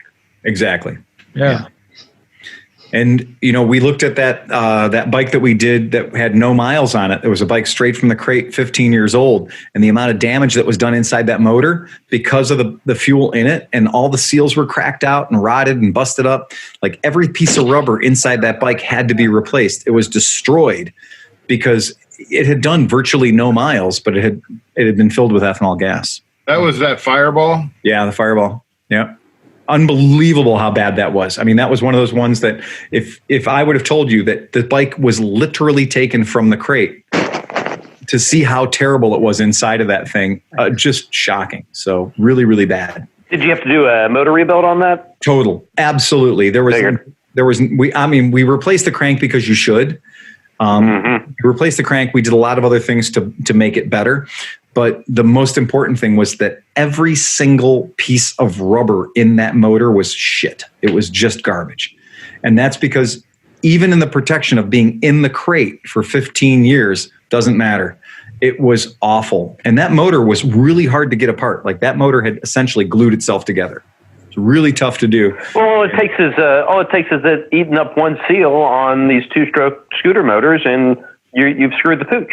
Yeah, absolutely. You're pulling the engine, you're rebuilding the engine, and that's an interesting thing we get down here is that people bring in a beautiful looking scooter, and you start doing work on it, and it'll start pissing oil or any number of things, and you try to explain to them, you're like, yeah, it looks great, but your seals are all fucked. We got to rebuild your motor. Well, and it's and Harley Davidsons that have pushrod tubes. So if you got a Harley Davidson's got pushrod tubes on the side of the motor, I'm going to tell you, half of those things were leaking in the crate from the factory. Like that is a very, very popular place for those things to show their age. And it's very uncommon for us to see a Harley come in with pushrod tubes on the side of the motor where they're not leaking, because our bikes do tend to sit for 3 or 4 months a year. And that is one of those things that, if you haven't budgeted that in, if you think, well, I'm going to buy this Harley for $5,000 and just go ride it and have fun, well, think about those items that you may have to build into the cost of buying that bike or the cost of maintaining that bike, because it can add up so fast. It's crazy how much money you can end up spending on a bike that seems like a great deal. Our buddy Tom Pennington just pulled in on trade like a 1981-ish, 82-ish Yamaha SR 500. And that's a kickstart only bike. And it's a bike that if you don't read the owner's manual, you will have no chance in shit of starting it. There is a procedure to starting an SR 500. It involves sacrificing one small chicken or a bucket of KFC. You have to do it right. And if you don't do it right, if you just turn the key on, turn the gas on, pull the choke and start booting it, it is not going to start. And the SR 500s were a motorcycle that was being sold to people without an electric starter, even though electric starters had been invented nearly 100 years earlier. It was some crazy thing that somebody came up their head, like people might want to have a motorcycle that hardly ever starts. It could have been part of the, like the Honda Ascot has an electric starter, but it's problematic. And it's because they didn't really have a good way to put an electric starter on a 500cc thumper. There are challenges with that. And so they just said, no, we'll just have kickstart only. We won't have to do this weird solenoid sprag clutch lock-in engagement fucking system that is also a nightmare. Right. And that's something. There's something to be said. On that note, though, I did want to say, Chris, make sure you don't let your anus dry out. Always sage words. Don't let that anus dry out.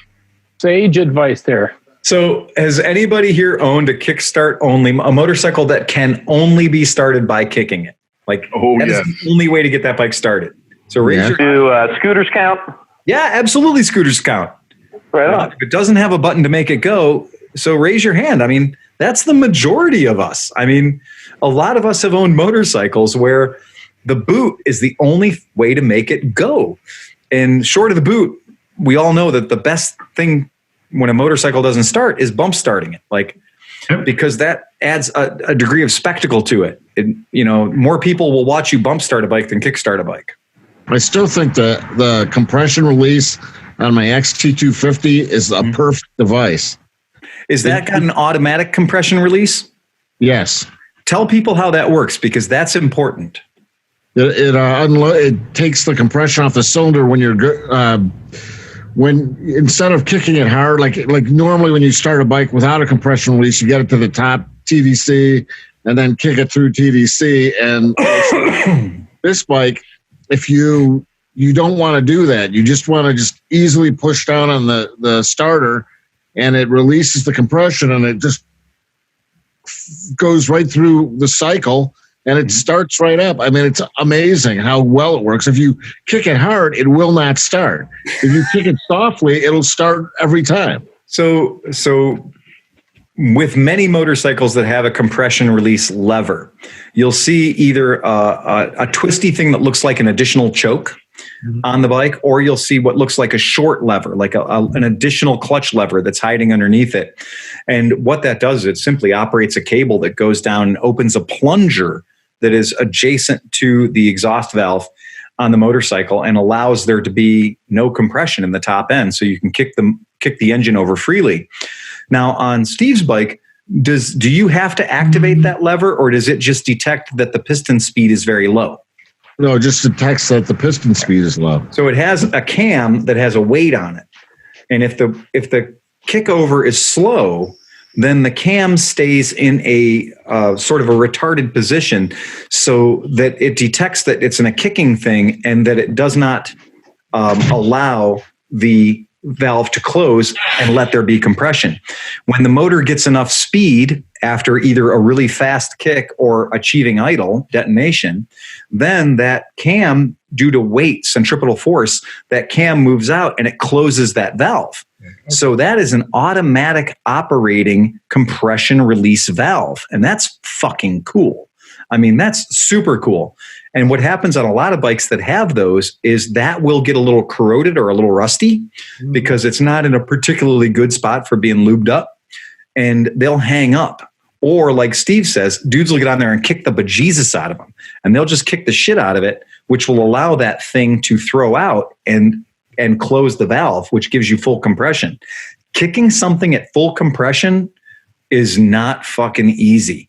And on vehicles that have compression release valves like that SR500 and like the Ascot and stuff, like those motorcycles, they have to have a compression release valve because you're dealing with a very large piston, a large volume of stuff with just your dainty little fucking getaway stick, pushing on the pedal. So what would you rather have? Like, I remember it wasn't my bike, but I had a buddy that had one that it was a 500 something where it wasn't automatic. You just pushed it in when you were kickstarting it and you had to flip it to close it or whatever. Right. You did it automatically once you did it. My brother's XR600 had both. So it had a cable on the Kickstarter. So when you engage the Kickstarter, and I don't, I didn't look at it really close, but I suspect it's something where at the top of the stroke, it was decompressed. As soon as you started pushing it, the cable was decompressing it, but then released at the bottom. You know what I mean? Like, so it only would close the valve when you were right at the bottom of the stroke, and it would start the motor. But it also had a lever, so you could do it either way or both ways. But yeah, I like being able to do it myself because that makes it really easy for the bump start. Put it in gear, grab the compression release, push it, let it go, and then just dump that compression release, and they start up. So with the Yamaha, it was kind of funny. On the side of the head of the Yamaha, they had a window. They had a little plastic or glass window. Yeah, that was my XT500 was that way, which is, I think, basically the same motor that's in that SR500. They're the exact same motor. Focus. Stop covering your camera. Seriously, Oscar's got Oscar's autofocus is jacked up. That bokeh, he's looking for the ladies, man. He is he's got that Sybil Shepherd moonlighting, little Vaseline on the filter. We're gonna get a few more years. We're gonna get a few more years out of Oscar. Are you 25? How old are you? You're shit. Beautiful. Gonna put a little shoe polish in his beard. Are you beating off camera? No, it's steaming up the camera. That's what. Right. Yeah, you get a little spewy on your camera lens. Does use this laptop for everything, folks. Everything. But like with that Yamaha, it was literally you would hold the decompression lever and you would kick the motor over slowly until in the window you would see a little silver tick. And there was a little silver tick mark in there. And that was the point. Once you had that set up, that you'd release the decomp lever and you give it a nice boot. And you give it a good boot. And that was the only place in hell you had a chance of starting that motor. And if you didn't have that indicated, then you were not on the compression stroke. And, for people who aren't familiar with the way motorcycles that have valves work, with a two-stroke, it's every fucking kick. So every fucking kick on a two-stroke, you're on the compression stroke. It is not, there's not a lot of thought involved with it. You turn the gas on, you pull the choke, you make sure the key's turned on, and you boot the fucker. And a two-stroke will give you something until it breaks your ankle, right? It's going to. I have the same problem with my moped, so I have to have also that compression lever just to because the moped is the help only me out device. Yeah, because the moped doesn't give you a Kickstarter.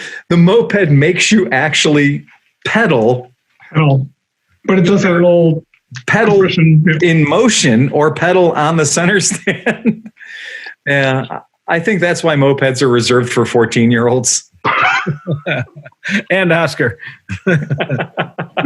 First kicker I ever had was my XL500R. Yeah. Thing was a beast. And I was in the garage one time and I was kicking it with the garage door open. Yeah. And it backfired and it threw me up and I smashed my head on the garage door and I was laying on the ground. Like, I mean, I was like seeing stars and my grandpa was standing there and he's like, "Are you dead?" Because it threw me right off the bike. Nice. I have had a number. My first Sportster was a Kickstart only Sportster, and my first Harley Davidson I ever put together was a WLA. So that's a World War II era Harley Davidson, and the WLA was very forgiving. It's a 750cc V twin. It wasn't particularly evil when it would kickstart. But the fucking Sportster, the results of kickstarting that Sportster is like 30% of the time you got a all express paid trip next to the bike. And like that bike had a number of things that were absolutely bad about the design. I do not understand how Sportsters secured a place in history as bad as those bikes were. Mm-hmm. And I also don't understand how it didn't just create a number of people with sidecar rigs, because that would fuck your leg up. Like a Sportster would straight up legit fuck your leg up. So bad deal if you're into vintage Harley Davidsons and stuff and you're like, oh, this is cool, I'm going to go buy a vintage Sporty because they're cheap. Be careful. If you buy a vintage Sportster that doesn't have electric start, you have earned everything you've signed up for. Not cool. You know, it's a handful. And on its best day, it's a handful.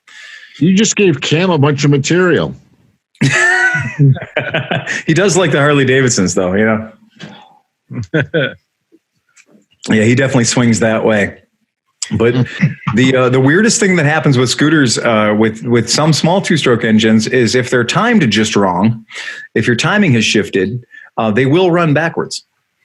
And I've been present for this. I've never had it happen to myself with a bike underneath me, but I have watched it happen. And what that generally means is the timing just gets off enough that instead of firing on the rotational stroke, you know, when you kick it and it doesn't fire, it goes dugga, dugga, dugga, dugga, and then there's some latent compression there and it kicks it back. And when it kicks it back, the air fuel mixture is so rich from you like ham-fistedly trying to start this thing that when your compression fires back through the piston and the piston goes the wrong way, your now reverse timing is retarded enough to get good detonation. And the sons of bitches will run backwards. And I have seen it, and I've also watched it where people were like, oh, it's finally running. Great. Put it into gear and let the clutch out and go backwards. You can't ride out of that. There is no like, oh, I got this. If you've ever tried to back a bike out of a trailer on a ramp, if you've ever tried to back a bike down a ramp, your whole world is wrong. It's just the wrongest thing ever. Trying to control a motorcycle going backwards and like leaning and turning and steering, can't do it. I cannot do it. And I'm a fairly adept low-speed motorcycle operator, but going backwards, even for like 5 feet down a ramp, I'm going to fuck it up. I'm going to wad it up. It's going to be a mess every single time. So when the motorcycle's actually running backwards and propelling you backwards, all bets are off. There's no way. Yeah, no way, man. Now, a scooter starting top tip. If you've kicked your scooter about 15 times, vintage scooter, and it doesn't start, make sure no one unplugged your spark plug on you. That is a classic trick. I've been at plenty of places, and my buddy Noah, he loves doing it. And you can reach your hand up just right and get in there and pop the spark plug off without even taking the cows off. No, just and you'll sit there and kick and kick and kick, and you're like, "What the fuck's wrong with this thing?" You're checking everything. Yep. I can contest that some assholes do that to keep drunk people from driving things. I'm just saying. All the time.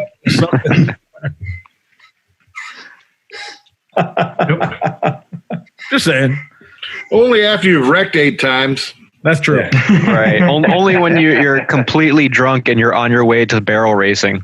You know, the one night James was so drunk that we had to do that. James was so blasted. I've actually very rarely seen him that blasted. And I had disabled his bike. So I pulled the spark plug lead off and said, you know, don't anybody let him drive. And he's hard-headed enough. James will work. Like, he'll do roadside repairs. But I figured that would give us enough time while he did that shit to sober up a little bit. And we'd all fucked off and, you know, whatever, done our thing. And I guess James had convinced John to do a driving test. Or no. Did you? So he got the bike running. I'm like, James, just fucking walk home. I kept telling him, just walk home. Well, so he did figure it out. So he figured it out on his own. No, I didn't fucking help him. But then I'm like, there's no way you should be driving. No. I tell you what, prove to me. I'm like, I want to try to see if I can just make him dump it here in the parking lot. Get it over and with. we can just push the bike home. I'm like, do a figure eight. He's like, I did a figure eight. No, that wasn't good. Do it again. I made him do it. I couldn't. I tried, but he got it running on his own. Nobody told him nothing. And I even tried to make him crash in the parking lot. So he earned it. He completely earned it. Yeah. He completely earned it. I begged him to stay home. I'm like, I'll walk home with you. I'll push it home. We can just walk. You're only, 5 blocks from your house? Yeah. He wasn't far from his house. That scooter's gone now. Yeah, that scooter doesn't exist anymore. Well, I mean, it exists. That bike is, so that's a very rare bike. It's a very, it's a bike anybody would be thrilled to have in their collection by any standards. And so that bike was a Cervetta 150 runabout in original, green trim. It was a perfect bike. And that bike, that night, he left there and off he fucked trying to find his girlfriend. And he ended up in a very, very questionable neighborhood. And unfortunately, at that moment, he was masquerading as James. And because he was masquerading as James, the people in that neighborhood immediately identified him as somebody who needed to both get their ass kicked and have their bike stolen. Mm-hmm. So he got his ass kicked and his bike stolen. And he showed up the next day when we were running the event. And he had the word Timberland actually put into his forehead. So he had Timberland in reverse on his forehead. You could read it. So that's how bad of a boot to the head he got. Not only did he get a boot to the head, but he lost his bike, gone forever. And that's what happens when if you go out and your bike does, like Dan says, if your bike doesn't start after 15 kicks, no, just accept the fact somebody's looking out for you and call out Uber. Yeah. It's the same night that I wrecked my R50. It is. You're right. That is the same night you wrecked your fucking classic BMW. Damn, what a bad night that was. It was a bad night because I came in and I started talking I'm looking for James, and he had the shit kicked out of him. He was sitting instead of being at the counter, he was sitting on the ground, and his face was all swollen and he was in as bad a shape as me. And one of those things is we were trying to figure it out. And I was like, well, how many people? He has no idea how many people beat him up. He has no idea where it even happened. Yeah, the thing about that was at some point he was walking, and I don't know if the scooter ran out of gas or whatever, because he was walking and he ran into some cholo, some guy who later it turns out Latin whatever. And they got into something or something, and somehow he figured out where this guy lives by the help of somebody actually was like, oh, I know that guy. I know where he lives. Let's go get him. Right? I went on Mr. Toad's Wild Ride. I got those phone calls at 4:30 in the morning. I was having porch drinks. And I got those phone calls where I don't know where I am. I don't have my bike. I'm bleeding. I'm sitting on a curb. We went looking for him. You and I were riding all over the place looking for him. And that was exactly it. We knew he'd said, I was look up at a street sign and read a fucking street sign and we'll come and get you. And John and I spent hours looking for him and couldn't find him because he didn't know where he was. And his brother had picked him up and they'd gone out looking for revenge in all the wrong places. Yeah. So, but see, I've heard the other side of that story too, where once he's gotten home with Wayne, they had people staying over with him too for that scooter rally. Mm-hmm. And things escalated, it sounded like. Oh, yeah. Oh, believe me, this is one of those things. We get accused of being a drinking podcast, but I'm going to tell you guys, if you think we drink a lot, we have got friends that, no. We couldn't even do the podcast with them right now because they'd be having our stupid Zoom getting in a fight with other Zooms right now. That's awesome. Dudes would be throwing their gloves down and be like, fuck that. We're taking on the Cafe Racer Zoom. Fuck that. Yeah. We're going to go kick the shit out of the wheel nerds. Yeah. I want the puddle cutters. They're going down. Cutters. Come out and play. How's the compound going, dude? Oh, it's actually going really well. He backfilled my barn. I was dragging a bunch of crap out of the other house into there. I finished off the back room in the shipping container, and I put a bunch of plants in there. So now it's got its own air cleaning system. Nice. And I don't know. I mean, I wanted to do the podcast from there, but since I insulated it so well, I made a Faraday cage. Oh, really? So you can't get, no signal gets in, no signal gets out? There's no signal at all able to get in or out because I have a steel container and I used foil-lined insulation because foil-lined insulation reflects like 80 to 90% of the radiant heat that you put out. So, yep, that's it. There it is right there. It's the fourth one from the top. So you actually, I mean, there's no other way to say it. Short of buying copper screen and mesh, you made an actual Faraday cage. Yeah, see, because I took aluminum tape and I sealed every joint of the insulation. Yeah. So basically, I made a Faraday cage. You made a tinfoil hat for yourself. Yeah, the tinfoil building. But I mean, it's actually, today I went in there and I have a single heater. It's like running at like 1,000 watts, and it was like 90 degrees in there. Wow, that's something. And it wasn't even running. It was the thermostat was, it was satiated. So I mean, really, it'll be good for the winter. So this wall behind me that right now is acting as a white screen or green screen.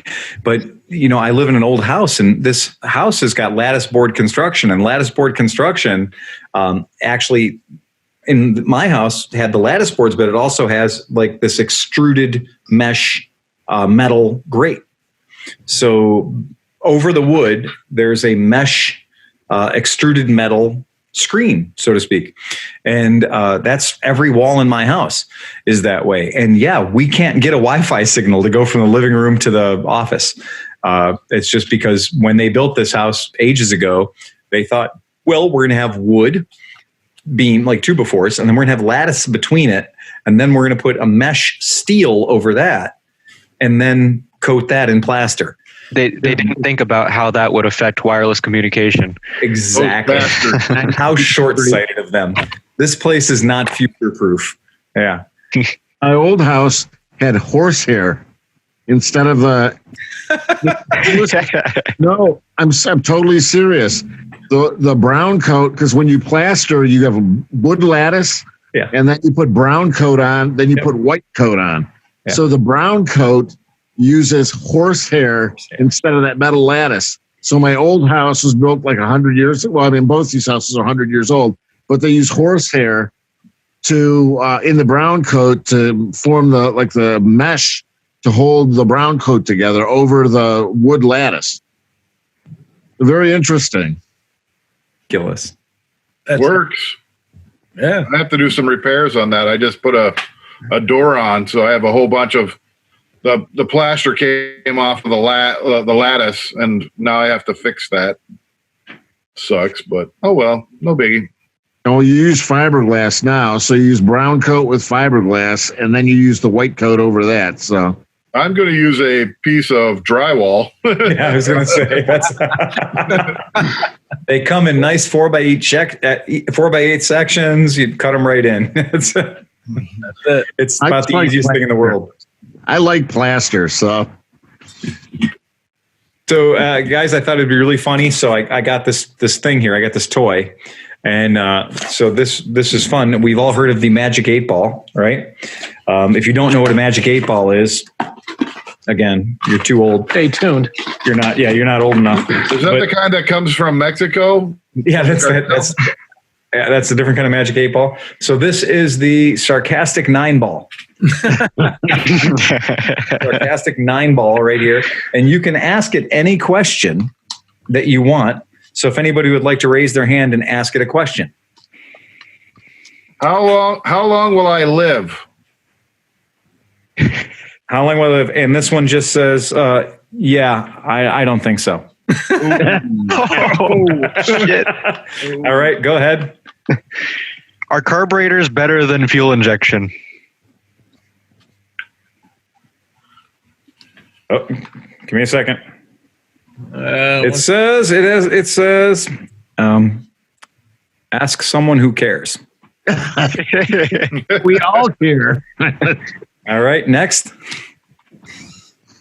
How will Chris's Janus treat him?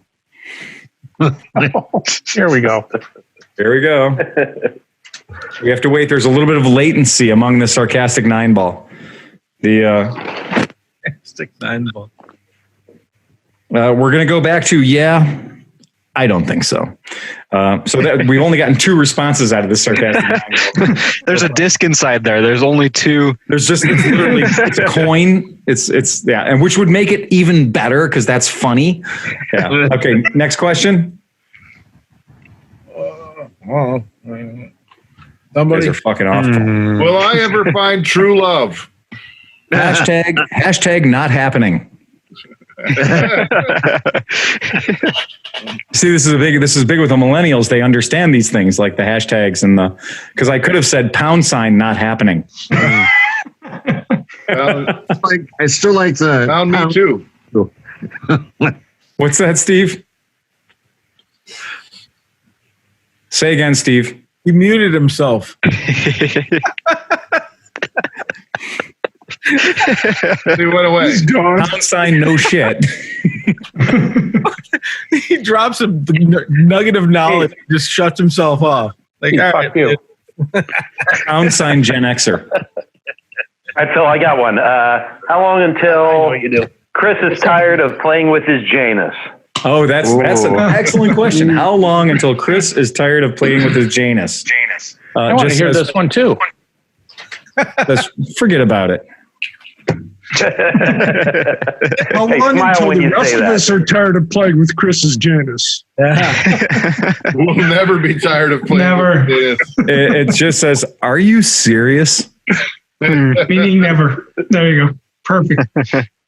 Yeah, I'm not good with my D&D math anymore. So it is a triangle. Like it does present a triangle. So I'm not sure inside if it's a dodecahedron or whether it's got 10 options in there. But anyway, so if you want to have a far less serious take on the Magic 8-ball, you can get the sarcastic 9-ball. It'll be fun for minutes at your next company party. Should have 9 sides. Yeah. And this one says like that'll happen. So I think you have to, like, the trick is you can't just read it. You got to be snarky on the delivery.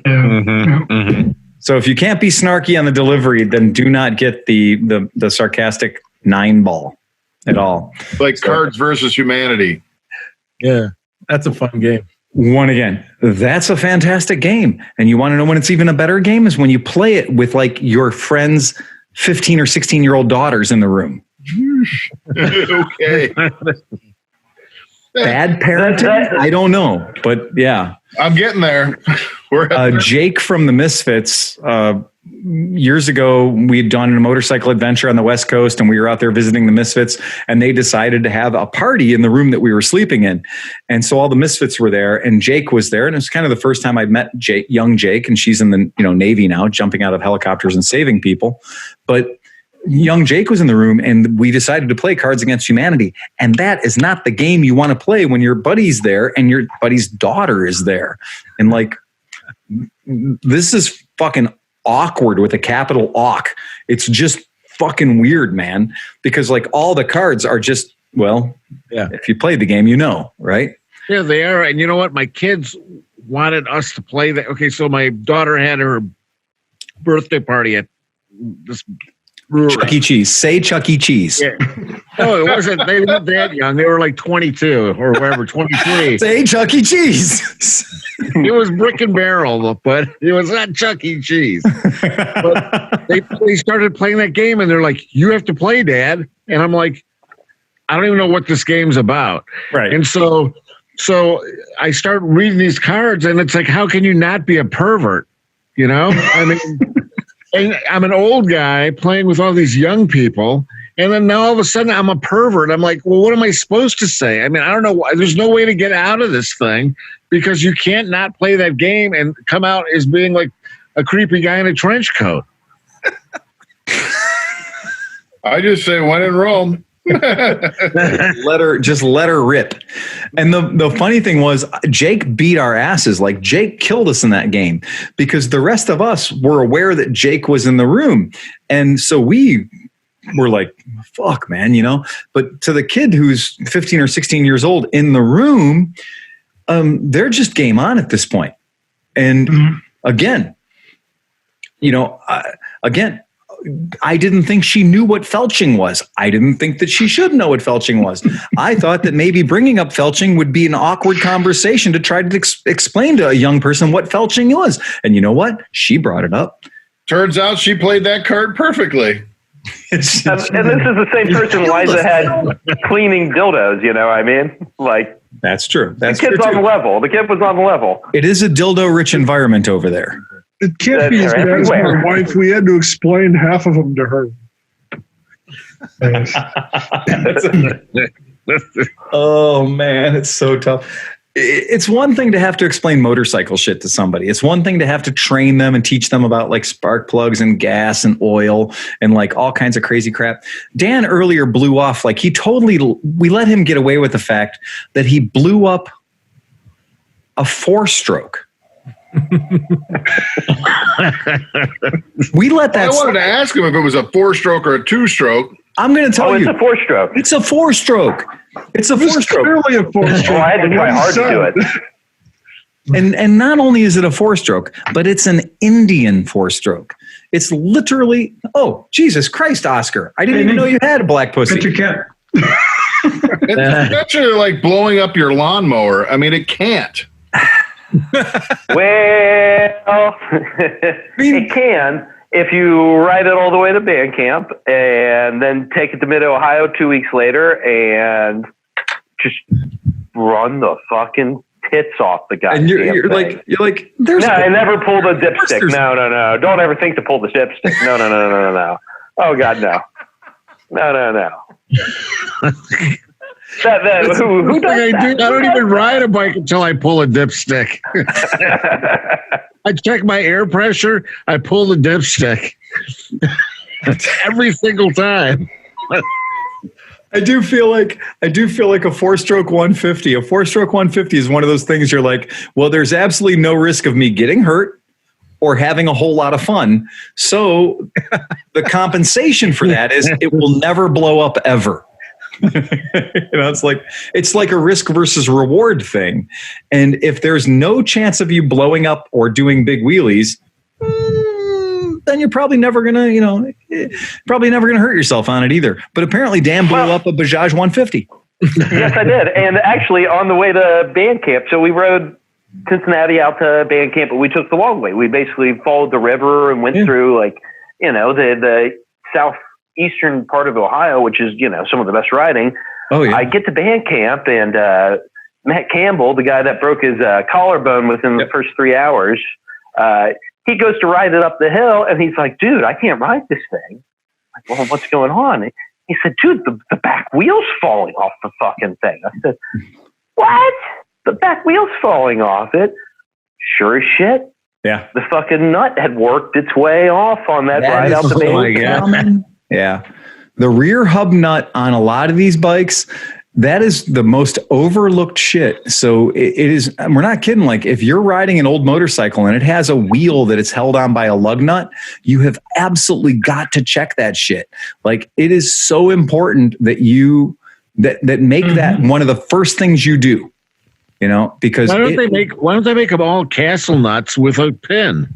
Because it does have a castle nut and a pin in it. Yeah. I've got the stuff set up. They just worked themselves off on the damn Bajaj, and you can actually see where it ate up. This is a bike that's designed to do this for a living. Like this is just considered to be a day, right? And Dan killed that, right? So like in its native environment. Yeah, there you go. Yeah. Oh, it ate it all up. Right. Wow. Yeah, that's saying something to kill that particular bike. Yeah, that's some mad skill there. That's some mad skill right there. Yeah. That last Mid Ohio was quite muddy. Yeah, and we were playing bury the back wheel of the scooter in the mud and just burn her down, just stand up. Yeah. Well, until it just stand up, and you could just walk away from it, and it's still just run, and you come back to it and pop it out of the mud. It was great. Yeah, I'm going to tell you, I can't find a picture of a Bajaj with less than 4 people on it.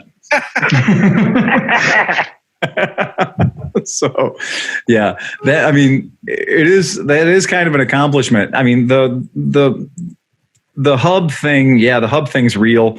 That's because Indian metallurgy is they use the cheese spectrum on that. So when you're dealing with any Indian manufactured motorcycle, keep in mind that they don't use Rockwell for hardness. Their hardest metal that they produce in India is like Stilton, and then the next one underneath that is like Brie. And then you go into like Swiss, and then you go into like a good hard cheddar. So like those are the types of metal. That's how you can tell metal hardness in Indian parts.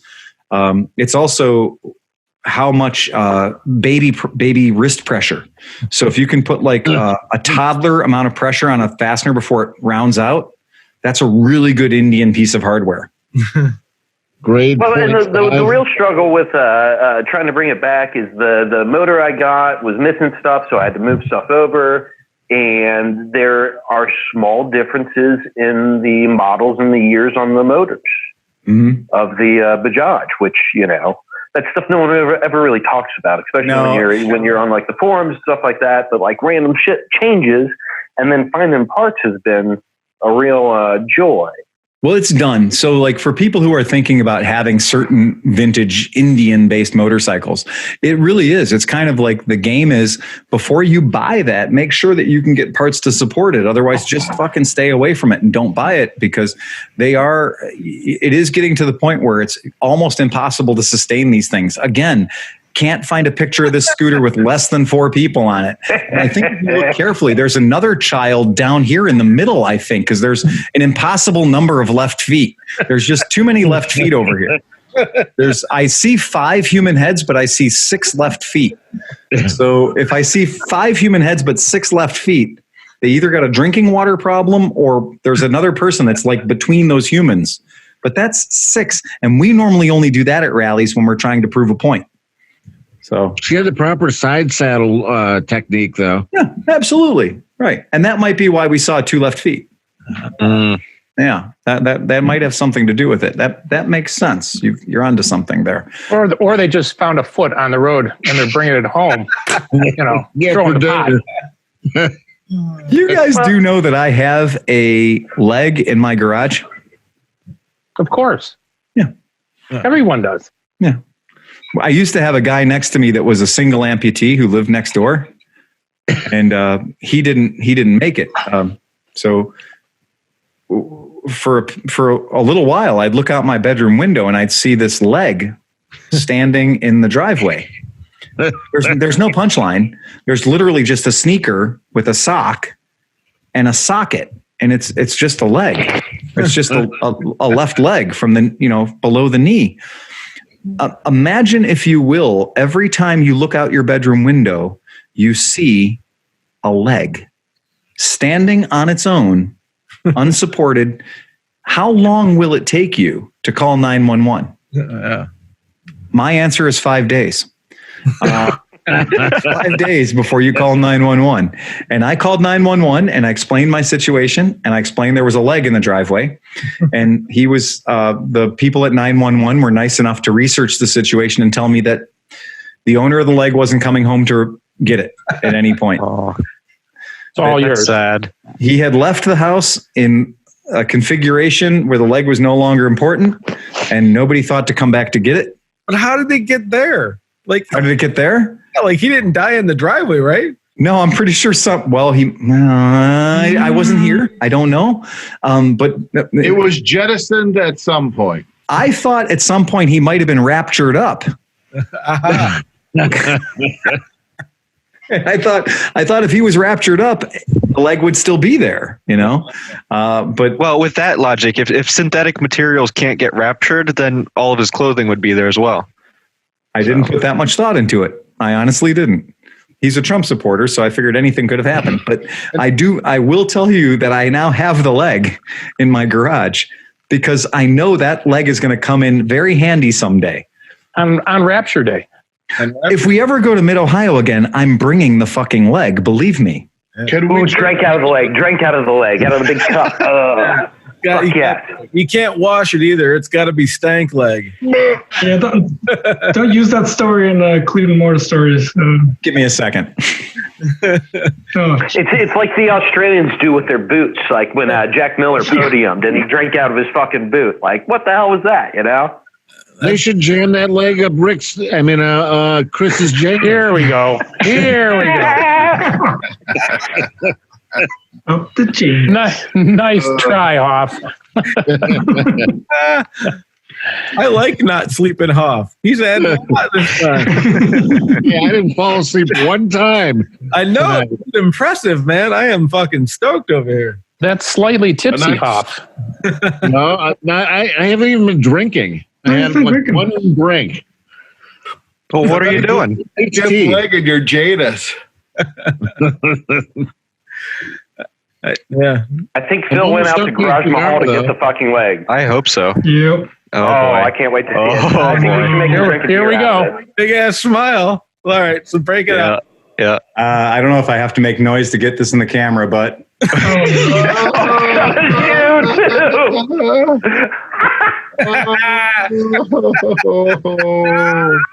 You're pretty fixable there. Oh! yeah.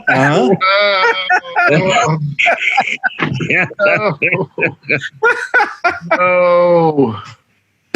That's awesome. What size shoe is that? I don't think it's going to fit in Chris's Janus. Does it have a knee? Oh, there's a knee. Oh, no. Wait, yeah. You could drink out of that socket there, couldn't you? Oh, fucking me. Oh, that's Wow.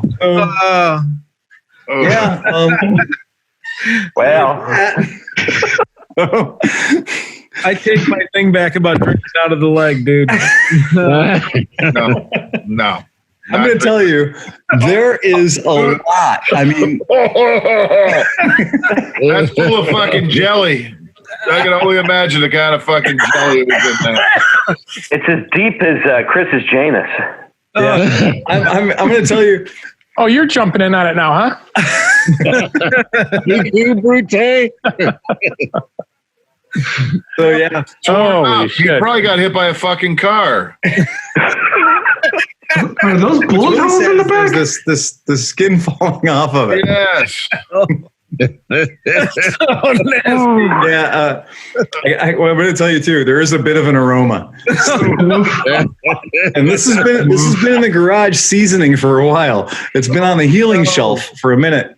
That's right there with the possum out at Santa Cruz, bud. Yes.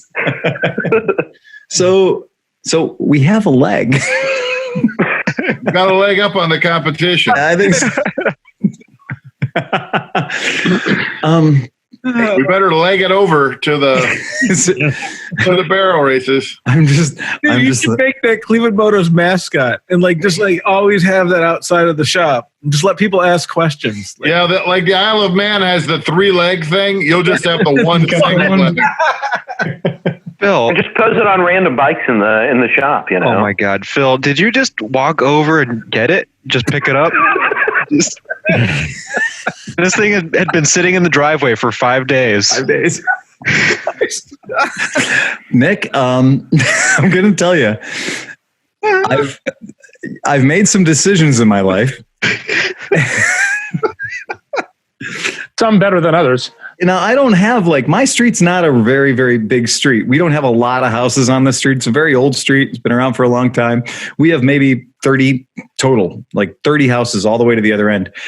But that means that a lot of people drove past this leg for 5 days. And a lot of people are going to thank you for it. And then so a lot of people for 5 days had some pretty serious conversations. And but I had to look at it every time I looked out my bedroom window. And if you think that you can perform under stress, you have not tried to perform while looking out the window at a leg, a disembodied leg, because stuff goes through your head. It really screws your game up. It's hard to keep your rhythm. It's hard to stay on target. Again, if this doesn't haunt you, this should haunt you, right? And if that doesn't haunt you, that does. I'm not going to be able to sleep tonight. That business right there, if you're looking down the barrel of that right there, that's where your brain goes. And then imagine all those people that drove by for 5 days talking about that leg, and then the leg wasn't there anymore. You should see if you could cram a fleshlight in there. Use that for... No. What the hell? So I walked over. Podcast. I will admit, I did it. It did. It looked like I walked over there with a great sense of authority, and I looked left and I looked right. Yeah. And I made sure there was no people actually standing outside as I grabbed a leg that I didn't own and walked over to my garage. It was this. A dead man. It was, and now the thing is, I wasn't really worried about the repercussions of anybody coming to repo the leg or get it back or whatever. And if anybody would have shown up and said, you know, that was my uncle, brother, whatever, I would have given it back. In fact, take it. We're protecting it, you know, keeping it out of the elements. It's in safekeeping. Yeah, you're a caretaker. That end of the casket is never open. Did you grab it during the day or during the night? That makes the difference, I think. No, I did. Actually, this is funny because I made there's nothing you couldn't have just like taken it over and sat it on the porch. Then you'd be driving by looking at the fucking leg on the porch every day. It's not going anywhere. The guy's dead.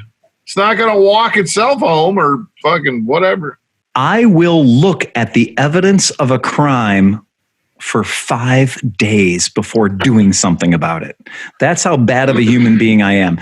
I care so little about that neighbor that I will literally let his leg be outside of his house without him in it for 5 days before calling anyone of authority. Take stock of yourself as a human being. How long will you let your neighbor's car sit on his lawn with the four-ways going and the doors open before you get involved? Apparently 5 days is what it takes me. Yeah. We left our neighbor's sprinkler run for 6 days. It was running. It was running. It was running. We're like, really? They should turn it off. I maybe should go turn it off. I'm like, fuck it. It ran for 6 days. Oh That's my! $1,000 in Lakewood. Oh yeah. They had to. I'm like, hey, it's some of it's going on our yard. It's getting great. You can turn the fucking valve off, dude. I couldn't go find the guy and ask him if he was missing his fucking leg. You know, nobody answered the door. I didn't knock. Oh, that was my next question. No, I didn't. I didn't knock. We weren't cordial, so fuck them. I stayed in my little box in my suburb, and I just stayed out of it. I figured that was his business. If he wanted to leave his leg outside, that was fine. After the 5th day, I figured he didn't just accidentally misplace his fucking leg. You know, you should bring it for the next band camp for a drinking bezel for the Mexicana. Do you think there's a chance I'm going to go anywhere without this leg for the next 10 years? See, Dan knows what's up. Yes, perfect. Yeah. This thing is going to everything from now on. Oh, for the hers. Put it in the hers. So how long did you actually wait then after they picked him up before you went and got it? So I didn't know they picked him up. So I wasn't home when they picked him up. I had no idea that he'd been picked up. Nothing had changed because the guy wasn't exactly out in the yard barbecuing or playing badminton, for fuck's sake. You know, I mean, again, he needed that. Like you don't have one of those and be out all active and shit. So yeah, I had to, again, I didn't know the man had a fake leg until I found it on his driveway without him in it. So I didn't know this dude had no leg. I had no evidence to suggest that he had no leg. I just thought he was a dude, you know, that lived next door in the rental. And turns out, eventually one day there was a leg with nobody in it. Maybe he was only renting the leg. Well, have you taken the shoe off? no, you're not a fucking pervert, man. What the hell's wrong with you? Oh, shit, man. Well, his ID might be in the bottom of the shoe. He could have had I'm terrified. I won't even put my hand inside the fucking socket. dude. There could be a $50 bill. There could be 20 grand in there. Where else would you store your money? Nobody's gonna look in your fake foot, dude. Right. This guy died, and his last act was, I better put the leg out in the driveway so that somebody can get my money. No, He was being generous. He knew you'd find it. There's probably a safety deposit. You get this sneaker off this thing. And by the way, this guy was big. This is a big shoe. I don't know if you can appreciate. This is a big shoe. This is bigger than the shoes I wear, and I'm a size 11. So this is like, if you're going to have a fake shoe, I don't know why it needs to be a size 14, but this is a big fucking shoe. This is a giant fucking shoe. Is it a name brand or is it a special shoe that just goes on a fake leg? I don't know much about shoes. It's not a Nike or a Brooks or something. It's called a Detrix with a DETT. Oh, that sounds medical. Or Atrix. It does seem medical. It does seem like a medical shoe. I'm not familiar with that tread pattern or anything else, but anyway. But I mean, you're not going to change it. I mean, you're not going to change the sock. It's not going to like it sweats or anything. Dude, seriously. If you got that on your leg, I'm overthinking it. Sorry. How? I mean, okay. If you have a fake leg, one, I know myself. If I had an artificial leg, I'd have like 7 of them. We got a guy that we ride with all the time, Dave. He's got a missing leg, and he's got some high, cool carbon fiber. Like he's got some cool legs that do cool stuff. That's not what this is. This is like the bowling alley loner leg. There is nothing cutting edge about this leg. This is the leg that gets left in the driveway. No way, man. So I got a leg. Yeah. And now podcast 306, we're going to call it, and we have a leg up on all the other competition. Because fucking, you know what? Fucking legless, you know? Take that, the wheel nerds. Yeah. You don't have a leg. Yeah, we challenge there. We're going to put out a challenge. What podcast wants to step up and bring a leg? Again, somebody could bring out one of those weird arms with the little pinchy things on the end. Like one of those. I think that would trump the leg. We might be able to build a whole new biker if we put all the podcasts together with all the artificial parts. And he'd ride based on Chris's A bionic biker. Chris Smith works in the industry. Might be able to get something special from him. Oh yeah, you should see what I have in my garage. A prosthetic head. Is there a scratch and dent section? There is. I will tell you, this leg looks like it's been rode hard and put away wet. There is nothing fresh about this leg. Like, this leg is beat. This leg has had a hard life. Meanwhile, it probably didn't come from your neighbor. It was just like a crackhead walking through the yard, and he lost his leg and it's just been mauled. I don't care. This is how you know there's death involved, because no matter how fucked up I've ever been, I've never been like walk away from my own leg fucked up. That is true. I'm sure people have come around and been like, oh, look, it's Phil's Gerber tool, right? Oh, look, it's his flashlight. Nobody's ever said it's his fucking leg.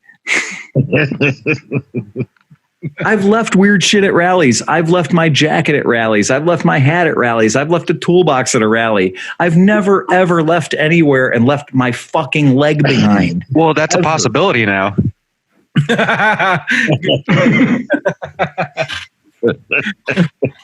point. Be one of those special traveling awards. Dude, that would be such a great call, too, if you didn't know. Like, you're calling me, yo, man, I think I left my leg in your van last night. I'm going to tell you guys, nobody here appreciates how heavy that fucking thing is. No. Like Really, you have no idea how heavy it is. When I went up to the garage and grabbed it, I was shocked again. I've handled this before, how heavy it is. It's surprising how heavy it is. Like if somebody says, I'm going to take my leg off and beat you with it, run the fuck away. It's a heavy thing. I can just imagine somebody finding this leg and then someone else going, oh, hey, that's Phil's leg. So this guy never met you before, has your leg and brings it back to you, only to discover that you have two legs. Or he's walking around all night looking for the guy with one leg. Where's this Phil guy with one leg? I got to give it back. Or is he going to be like, clearly needs this. This is my third leg. Serious fetish. He likes to be like a secondary leg. Never mind. You clean out people's houses, you find all kinds of weird stuff. I cleaned out a house one time and I found not one, not two, but 3 speculum. Why would I find 3 speculi? And it's not like it was a small, medium, and a large speculum. It was like all the same size. And it was like, did you lose the first one? And they were all metal and they were all chrome and they were all like, they had the proper knob on the side and everything else. You could like do whatever version of duck-bill platypus you wanted to be. And again, because I am me, I didn't throw them away. They're in my toolbox in the garage right now. Oh, no. I have used them twice. Turns out. All right, let's hear it. Well, okay. If anybody has ever had to slip the air intake hose over a carb housing, so if you have an air box and you have the air intake hose and you got to slide it over the carb box, and you know that if you've ever done it, that air intake hose is not like the 1 millimeter larger than the air box that it needs to be, you need a speculum. Okay. If you're doing the air intakes on a Honda CB750, you need 2 speculums. But yeah, you get them warm. You boil some water in the microwave. You throw the air intake boots, their air handler, the things that go into the air box. And yeah, if you put the speculum in there and you squeeze it, it opens them up and it pops right on. How do you get the motorcycle into the stirrups, though?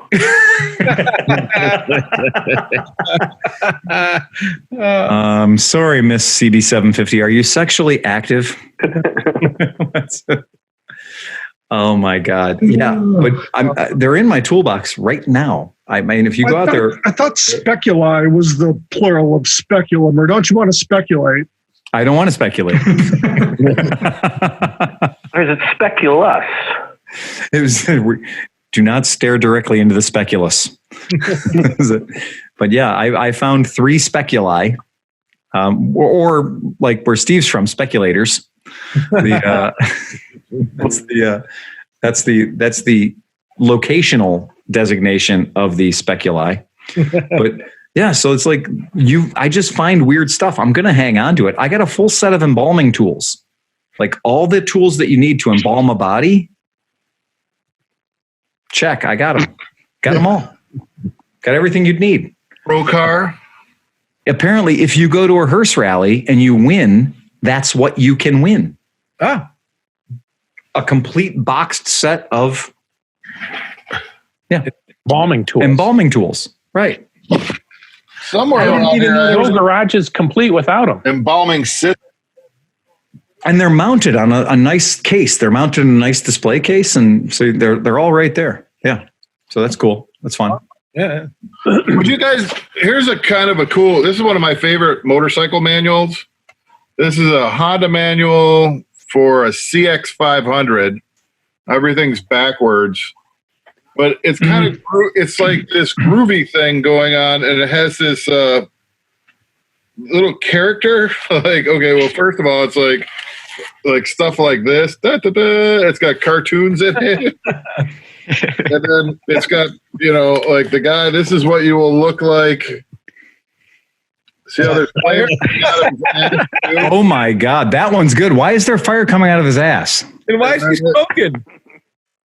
Yeah, well, this is like the warning labels and stuff like that. And then, yeah. I was looking, I found this the other day when I was going through them. I'm like, oh my God, look how Which bike did this come out of? This was for a CX500. Okay. For a CX500, but it looks like his Janus is on fire. Yeah. His Janus is definitely on fire. Yeah. Oh, that's awesome. Speaking of Chris Smith, we need a joke, bud. You need a joke? When was the last time we had a Chris Smith joke on the podcast? True. Well, we had a couple last week. They were mostly So, about all right, Chris's all right, all right. So, what's the first thing a woman does when she leads the battered women's shelter? The dishes, if she knows what's good for her.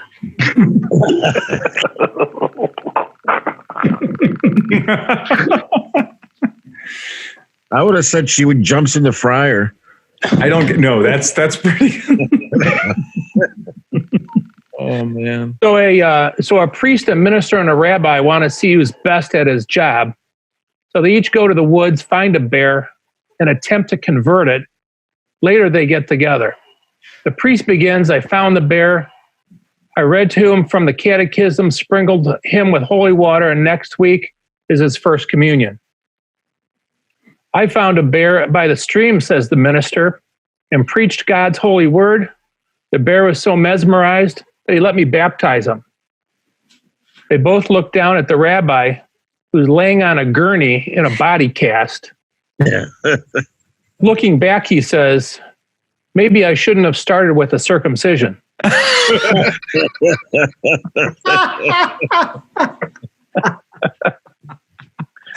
You only want to do that when they're hibernating. The bris is not recommended for any of the larger mammals. That's great. There you go, Dan. You Whenever asked. I hear the word bris, I think of brisket, and I'm like, it sounds delicious, but I know it's not. Doesn't sound. Oh no. Oh man. Yeah, that's just the inner moil in you coming out. That's You don't want to moil with Parkinson's. What do you call a moil with Parkinson's? I don't know. So you made the joke up and you didn't have a punchline? Yeah, you got to do better than that. You don't want to moil with Parkinson's. I'm literally looking it up right now. Yeah. There's got to be an end to that joke. Isn't the boil the guy who cuts the Yeah. thing? Yeah. You don't want to. A boil with Parkinson's would be well. Yeah. I'm just trying. There's got to be a joke that goes there, man. How about, what do you call a moil with Parkinson's? I'm typing that in. Don't call that motherfucker ever. Yeah. The problem is the spelling of moil gets in the way because there really isn't any Y sound in it at all. It's that oh man. Here we go. There is a joke. There's a joke here. I'm gonna get it. You can do it. I swear to God, there's a really long fucking story. Oh my God. No. It's not. It's a enlightening story about a person from Cleveland who was the only symptom-free Parkinson's sufferer that was also a moil. No, nothing. There's nothing. I really went here looking for a quick punchline, and all I found is an inspirational story about somebody who overcame adversity.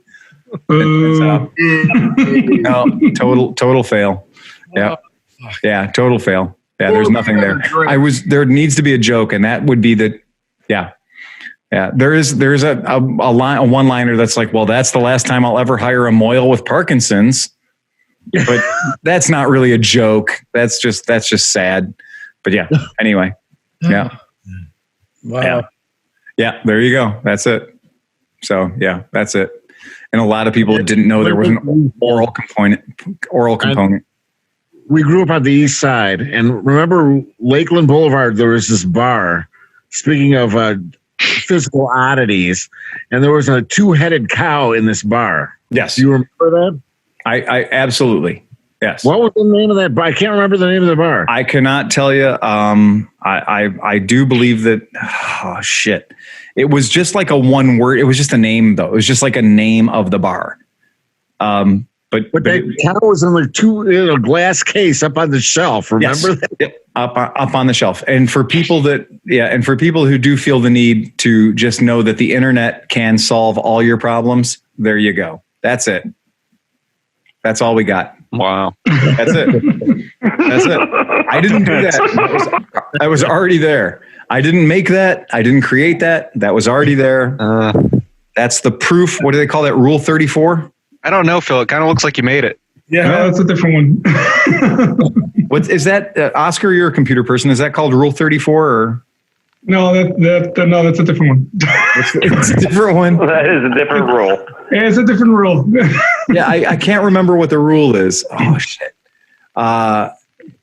Anything can be made sexual. Yeah, that's Rule 34. That's Rule 34, right? I wasn't that far off. Yeah. That any conceivable topic can be made sexual, on the internet. That's Rule 34. Again, don't know why I know that. Can't remember anybody's phone number, but I know that stupid shit. That's it. The back to motorcycles, although I don't know why. I don't know why I'd even wander down that path at this point. I was kind of entertaining this idea of all the new bikes that are coming out into the 2021 model year, because the 2021 model year is just a screwed up thing. If you can imagine people that have been trapped in their houses for 8 months and what kind of a market that's going to be. Remember that for the past 7 months, we've been told that riding motorcycles is an acceptable means of going out and social distancing and going and living a life.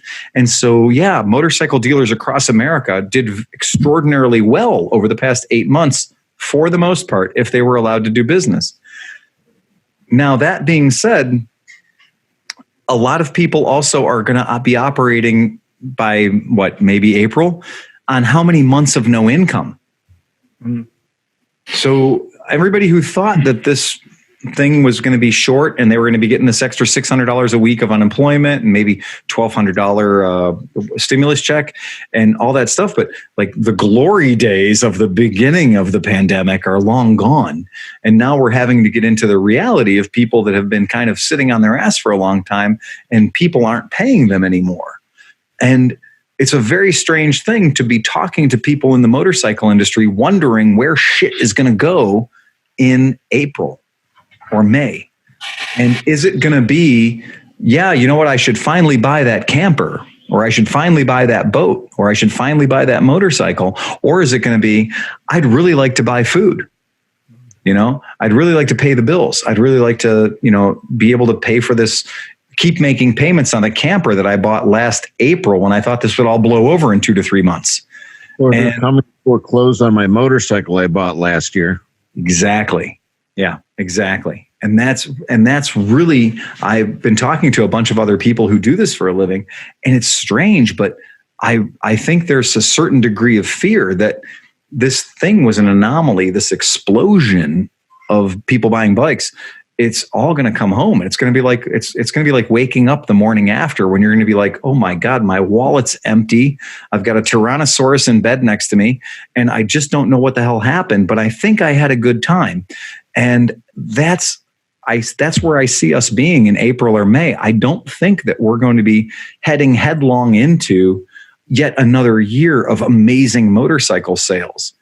And it'd be tough if you're a motorcycle manufacturer right now. Would you be thinking about a really strong release of an expensive bike that you want to put out to market right now?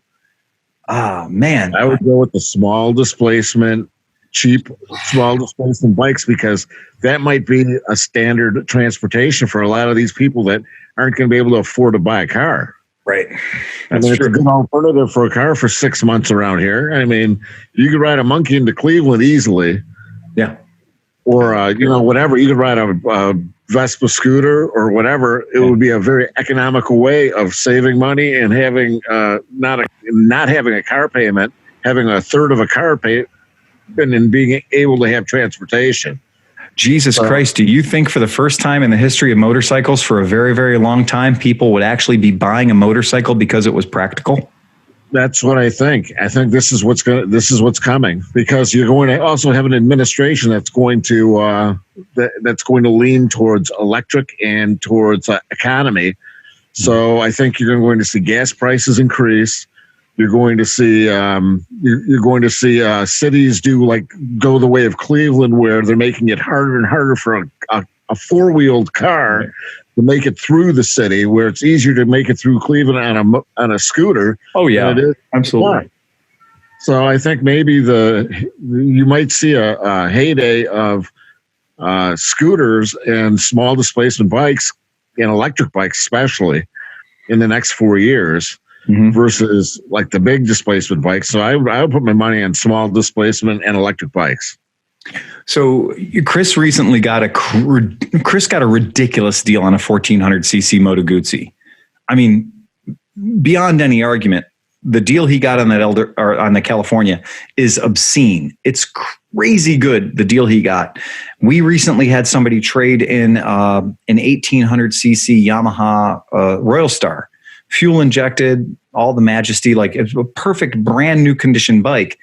If I told you how much he traded it in for, you'd be embarrassed. You wouldn't call me your friend anymore, because it was a fuel injected giant motorcycle, and it didn't draw nearly enough money. But I looked and saw what people were paying for them, and it wasn't that much.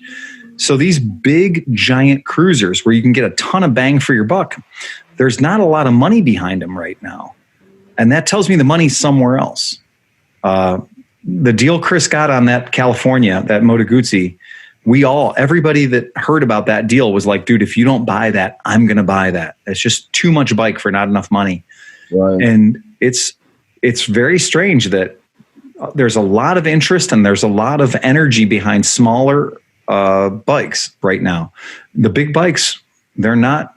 And it's a great time to get into a big bike. This is a fantastic time to buy a giant V-twin. Harleys will have their artificial bottom. Harleys will just hold their value down to a certain point. They're not going to go below that because it's a Harley. And, it would be a crime against America to sell it for $2,900, but $3,800 is okay for certain Harleys. But like for metric cruisers and stuff, it's crazy how much bike you can buy for not much money at the moment. Yeah, it's a good second bike though, but I mean, it's almost not practical to ride like as a commuter.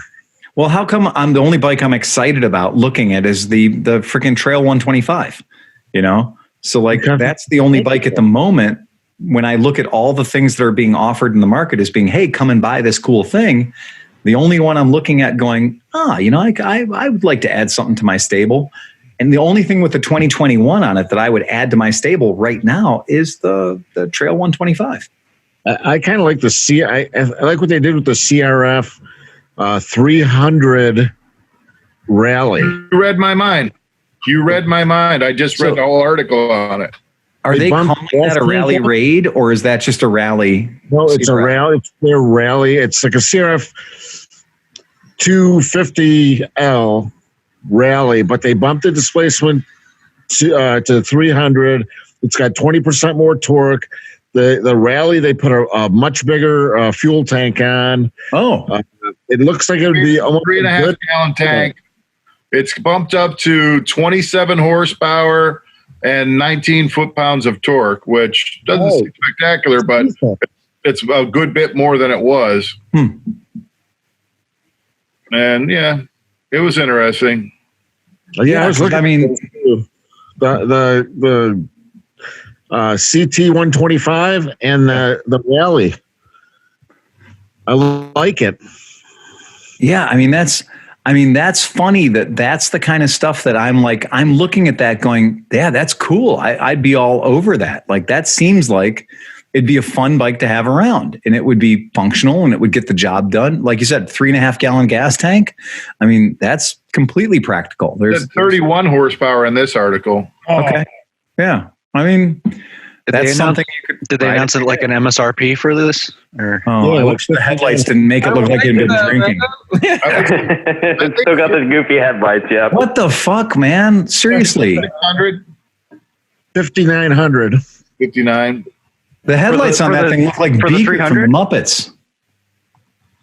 Yeah, it doesn't look Be that. named Igor. It doesn't look that bad from over here, but then when you get that straight on view, it gets gnarly. Like, where'd it go? Hold on. There. Was that side by side you showed earlier? Was that the 20 versus the 21? 300L and the 300L Rally Yeah. next to each other. If The 300L has that single headlight. okay, all right. And then the Rally's the one with the Igor headlights.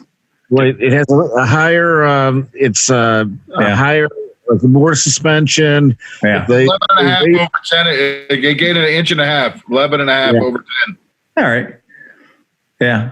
The front end is starting to grow on me with the silly monocle surprised expression. It looks like it's questioning your every decision. It seriously does. It's just like, are you sure you want to do that? like Bill the Cat. Yeah. It does. It's the rock. It's the rock look. Dwayne. Yeah. He's giving the eyebrow. It is very much like looking at the front of that motorcycle. I know that asymmetrical headlight has been a hallmark of the BMWs for a very long time, like one square and one round and everything else. And I'll let them have it. But never has one looked at me and made me want to laugh so much. Or hug it. I want to hug it. It's cute. Oh my God. Chappie. Yeah. Yeah. Oh my God, that thing, that really does look, that's a very, there's a very much, there's a very much a personality associated with that particular bike. I can't quite place it, but it's there. Yeah, that's something. That bike's got a personality. 313 pounds. 330. Oh, that's nice. Wow. This is the only thing I'm thinking of when it looks at me. That's all I'm getting. But so that motorcycle is more interesting to us than, some other people have made some big decisions. There's been a lot of money kicked around this year. And one of the things that people are talking about who aren't us is this particular piece of monstrosity. So people are enthusiastic about this. This is a 2.5 liter machine. This is, 2,500 cc's. And, this is on the short side of $23,000 for a bike that doesn't have a single bit of luggage on it. This is one of those like things where all I see when I look at this is like, man, sorry about your dick. There's just at this point, I don't know anybody who's thinking that this is the bike that's going to complete their garage right now. And that's the Triumph Rocket 3. I think there's a big following of that in Australia. Yes. Yeah, they have like a huge following over there, man. Yeah, where the roads are straight and don't turn very much and go on for miles and miles and miles. And they have those train trucks. Yeah. And I just don't, I don't know. I mean, obviously I would never consider spending $23,000 on a motorcycle when that buys me a perfectly good Ford Transit, or a Dodge Duramax or something I could put 3 or 4 motorcycles in, Right. It seems like a bad decision to spend $23,000 on a motorcycle right now, when for $3,000 you can have a big fuck off touring bike, that does everything better and comes with all the bags. It's a weird time. I don't know where we're going to be a few months from here. I don't know when the sun's shining, the birds are chirping, and people are going to run out and think like, it's time to ride a motorcycle. It's kind of something. Some of it is you just kind of wonder how anything ever made sense sometimes. Like, why did it ever make sense to even make a bike like that? But here we are, Well, what did we say? Yamaha just finally killed the VMAX. Yeah. I mean, come on. Who's been aware that they've been selling them for the past 5 years? Who went out and bought a VMAX in 2019 and paid money for it? Like, who went in their dealership and said, you know what I'd like? I'd like that bike literally from the 80s. I'd like that motorcycle I could put a historical plate on and get away with, And those Suzuki customers. Yes, exactly. And so just kind of like that kind of a thing, when you think about that kind of stuff is still in the market, that stuff has been hanging around so long as something that's being sold as a brand new product. That's crazy. I mean, out with the old, man. Get rid of that shit. There's no reason Yamaha should have had a VMAX, because I didn't know they were still selling it. Like, they should have asked people 5 years ago and said, would you be interested in seeing the 2016 VMAX? And after everyone said no, they should have stopped making it. They probably should have made that decision in about 2001 and just been done with it and just not had VMAXs for the past 20 years. That would have been it's marketing. I mean, like, why do these companies do this? Is it like, do they not spend money in marketing at all? Like, they don't bring in like a typical group of people that are going to buy bikes and then ask them questions? Or are they like Suzuki? We know they pretty much are like pretty much don't want to spend the money on fuel injection. Well, Suzuki apparently believes that once you pay for tooling, that you own that tooling and that you should produce motorcycles on that tooling until you don't sell one motorcycle, until you have. And I believe they were perfectly happy to sell them. Right. Because they were probably selling them to people. Right. People who either bought one and they wanted to buy a newer one, or people who were like, hey, you know what? That's a hell of a lot of bike for what I'm going to pay for it. And they were still selling in some numbers on tooling that was bought and paid for and was essentially free for them to, you know what I mean? Like, well, that's the thing is cost probably pay. I mean, the MSRP of those bikes was probably so low for small, like dual sports and stuff like that, that it just made sense to keep selling. And people were still, you know, the motorcycle classes were using those DR 200 SEs for a long time. And that's the same as that. If you guys remember that 87 SP 200 that I had, it's the same bike. Well, that's the thing, though, too. But if you're actually riding around the world, you're not just a dude that says I'm an adventure rider and you're out there and you're riding. What do you want? You want parts availability. And if a bike's been available for 26 years, you can probably find a part in Zimbabwe or wherever you are, you know, and it's still going to work. It's still the same bike. And it's proven. Yeah. I mean, why did Kawasaki stop selling the KRR 650? That made no sense. That's a good question. You didn't introduce anything new. You just stopped selling something that would probably still sell a couple thousand bikes a year, you know, like. And if you remember 2 podcasts ago, we did their new releases of 5 bikes and it had nothing. They were just like, yeah, we're going to teach. Not replace it. I mean, I thought when they dropped it, they would turn around and replace it with something. Mm-hmm. No, they haven't. I still think they're going to drop something about like a 700, 800 cc one. That's going to go against the Yamaha T7 and all the other stuff that's at that 700 cc range. Okay. Yeah. You know what? Nick brought that up, and I had to look it up because I couldn't believe it. When Nick said that bike was still being sold, his SP, you know, his 200 SP, I couldn't believe it that they were still selling that. But no, it's true. As a 2020 model year, they did a DR 200 SE, and like, that's psychotic to me that, you know, that you could do that. It takes just the bravado of Suzuki to say, look, we're going to throw this thing out there. And what's funny is they dropped the MSRP on it. So they dropped it down to $3,949 because it had been like $4,600 for a long time. And clearly nobody paid that money for it. But when you look at that and you're just like, holy crap, they have just... I think it's like this break-even concept of we're going to sell this bike. It costs us nothing to make it. So we're going to sell it, or at least put it out there that we're selling it as part of our lineup. And if 10 people buy it at full boat, those are the luckiest 10 dealers in the world, because every one of the other 10 dealers is going to take this $3,900 motorcycle and only going to be able to get it out the door by selling it for $29.99 and then throwing a whole bunch of F&I on it, you know, a bunch of charges on it to sell it to like an idiot. So like somebody comes into the shop and goes, I got $1,000 off on this bike. I got it for cheaper than buying a used SP. And somebody's like, well, so what'd you pay? I paid $29.99. I got $1,000 off. Yeah, but you paid, you know, extended warranty, you paid a service contract, you paid a tire warranty package, you paid all these other things on top of it. You paid a weird financing scheme to get you down to a $50 a month payment that you'll be paying on for the rest of your life.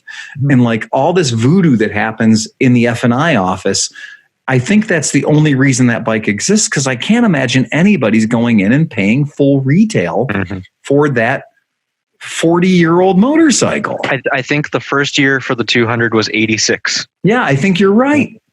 Well, the other thing is it could be selling well in other markets, and that's why they keep producing it. Yep. And they're like, well, if we're going to produce it, we might as well offer it in America. You know, and we got the EPA certification back in '86. So what the fuck? You know. And maybe that's why the DRZ hung around forever with the carburetor, and why the DR650 hung around forever with the carburetor, and all these things that are still there, because to the guy who's in the consuming market, he's got to seriously make a decision and say, do I want to buy a 10-year-old one with 2,900 miles, or do I want to buy a brand new one that's last year's model? So I'm going to the dealership and they happen to have a 2018 over in the corner with some weird, ugly, Barbie and Ken graphics on it. But I'm willing to take it because I'm going to buy this bike brand new with no miles on it and a 2-year warranty for about $800 more than I'm going to pay for a good used one. But then the other thing too, especially with those bikes, is what is it going to be? What are you going to do to improve it? You know what I mean? Like they don't update the model. It is what it is. Right. It's a fucking 200cc enduro. It's pretty much as good as it's ever going to get. It's got the shocks and everything that you would possibly. You can't really make it any better than what it is. Right. The only thing that would make it better is fuel injection, and that's arguable, first of all, and two, that takes money. So, right. And it's like Velveeta, man. Nobody's ever argued that they need to change the recipe of Velveeta. No, it's evolved into its prime state, and that is where it will remain. This is what peak performance looks like. Well, I know people that will drive out of state to buy Strohs. It's plateaued. That's it. I'm going to drive 200 miles to get a Strohs. The Strohs IPA. That's what I got. He got I got what? What did you buy last time? None of your goddamn business. In my own defense, Kentucky's about 10 miles away.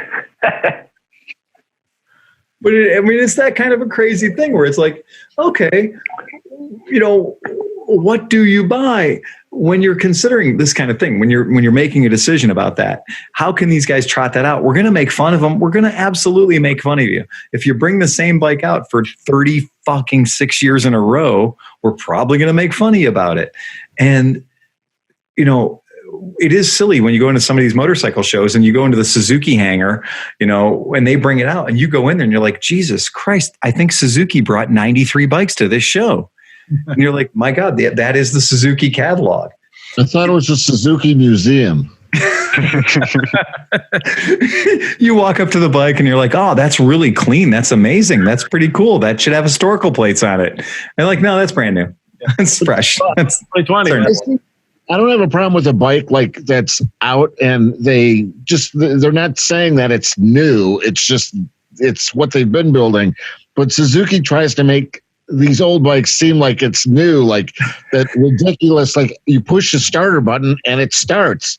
It's like you don't have to hold the starter button. You just push it and it's got delayed start with the starter button. Like that was the most ridiculous thing I've ever seen on a bike. Well, that idea of that there are human beings that will spend that money is way beyond me. It makes no sense, because I'm going to tell you, I'm not going to go into the Ford dealership and buy an F-150 pickup truck that is the exact same as a 1987 F-150 pickup truck. The thing that they kept doing for many years when they'd release like the new DRs, whatever, it would literally just say bold new graphics for 21 or 2020. That was it. It was literally, that's making fun of it, but that's what it fucking said. Bold new graphics. New graphics. The Honda XL650R has been around for fuck. It's trudging on, just like it's like, oh well. Well, Checker made a business out of it. How long did they sell you could argue that there's a reason why Checker did it, because there was a whole industry about moving people around, and you needed to have, like, the Checker cab was the perfect thing for being a taxi cab. So like the taxi cab, nothing embodied the job of being a taxi cab better than a checker, because like with the jump seats in the back, you could put 6 people back there and you could shuttle them around. And the fenders were made in such a way that for 30 years, it was the same fender, and they were made out of like really thick steel, and you couldn't hurt them too badly. And it was only like leftover police cars being Ford Crown Victorias and Impalas that made the cab companies decide that the checkers were just too expensive. UPS trucks, those UPS trucks, they've been building them the same, and they get millions of miles. They're infinitely rebuildable, just like the post office has the long life vehicle, LLVs. Nick, I know you've got some perverted interest in those. Long life. Well, I will. Here's a fun story for you. You know, our mail guy, the guy that brings the mail to the shop, he's hilarious. I love this guy. I get a kick out of him every day we get the mail. He's got a really good outlook on life. But, you know, we got shit hammered by a snowstorm last week, and we had, 1.5 feet of snow in the shop.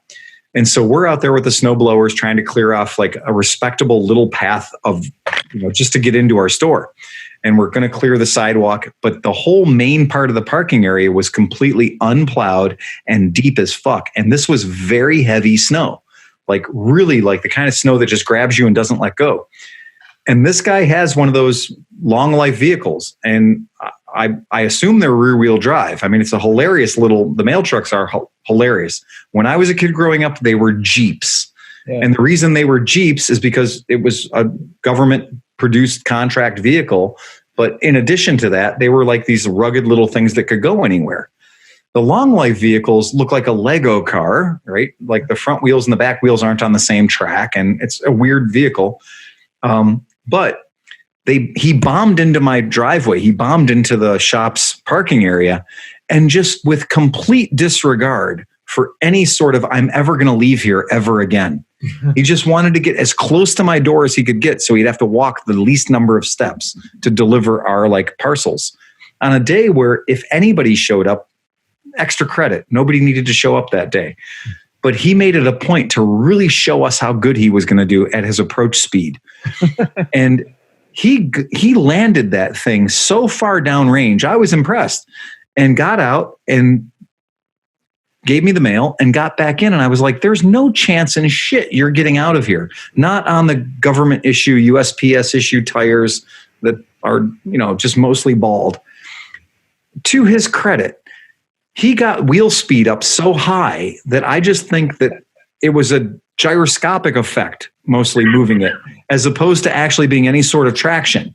I think that he just got the wheel speed up so high that when he shifted it into drive at 9,000 RPM, that the whole vehicle moved back 3 feet because of the change from reverse to forward. He took off like a jumping jack. Yeah. That's all he did. He just put it in reverse and put the foot on the floor until the tires were spinning at an impossible velocity. Then he just grabbed it and put it into drive. And the action of that just moved the whole weight of the vehicle full of letters. And it didn't. He eventually did that enough times that he got out of my driveway. Fucking incredible. So yeah, those long life vehicles, go crazy. Knock yourself out, Just don't do like an LS swap or anything Camaro with it. Oh, I'm already planning a Honda K swap.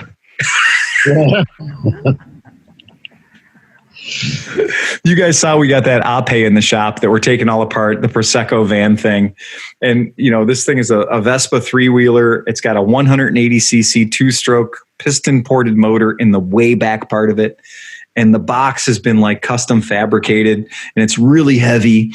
And for what she wants to do with it, the best solution that anybody could possibly do would be to take all of the original Italian components that turn gasoline into failure, take them all out, throw them away, and grab a Yamaha electric golf cart and junkyard wars that shit. And just cut it apart, weld in the Yamaha electric golf cart to the back, put a knob on it that says R, N, and D. And then a turtle and a bunny, and that's it. And make it all the complexity of like a handicap scooter. And that would be better than having it be the contraption that Piaggio designed in the 50s and continued to build through the 60s and 70s. Because this thing was painted It's a solid 20-footer.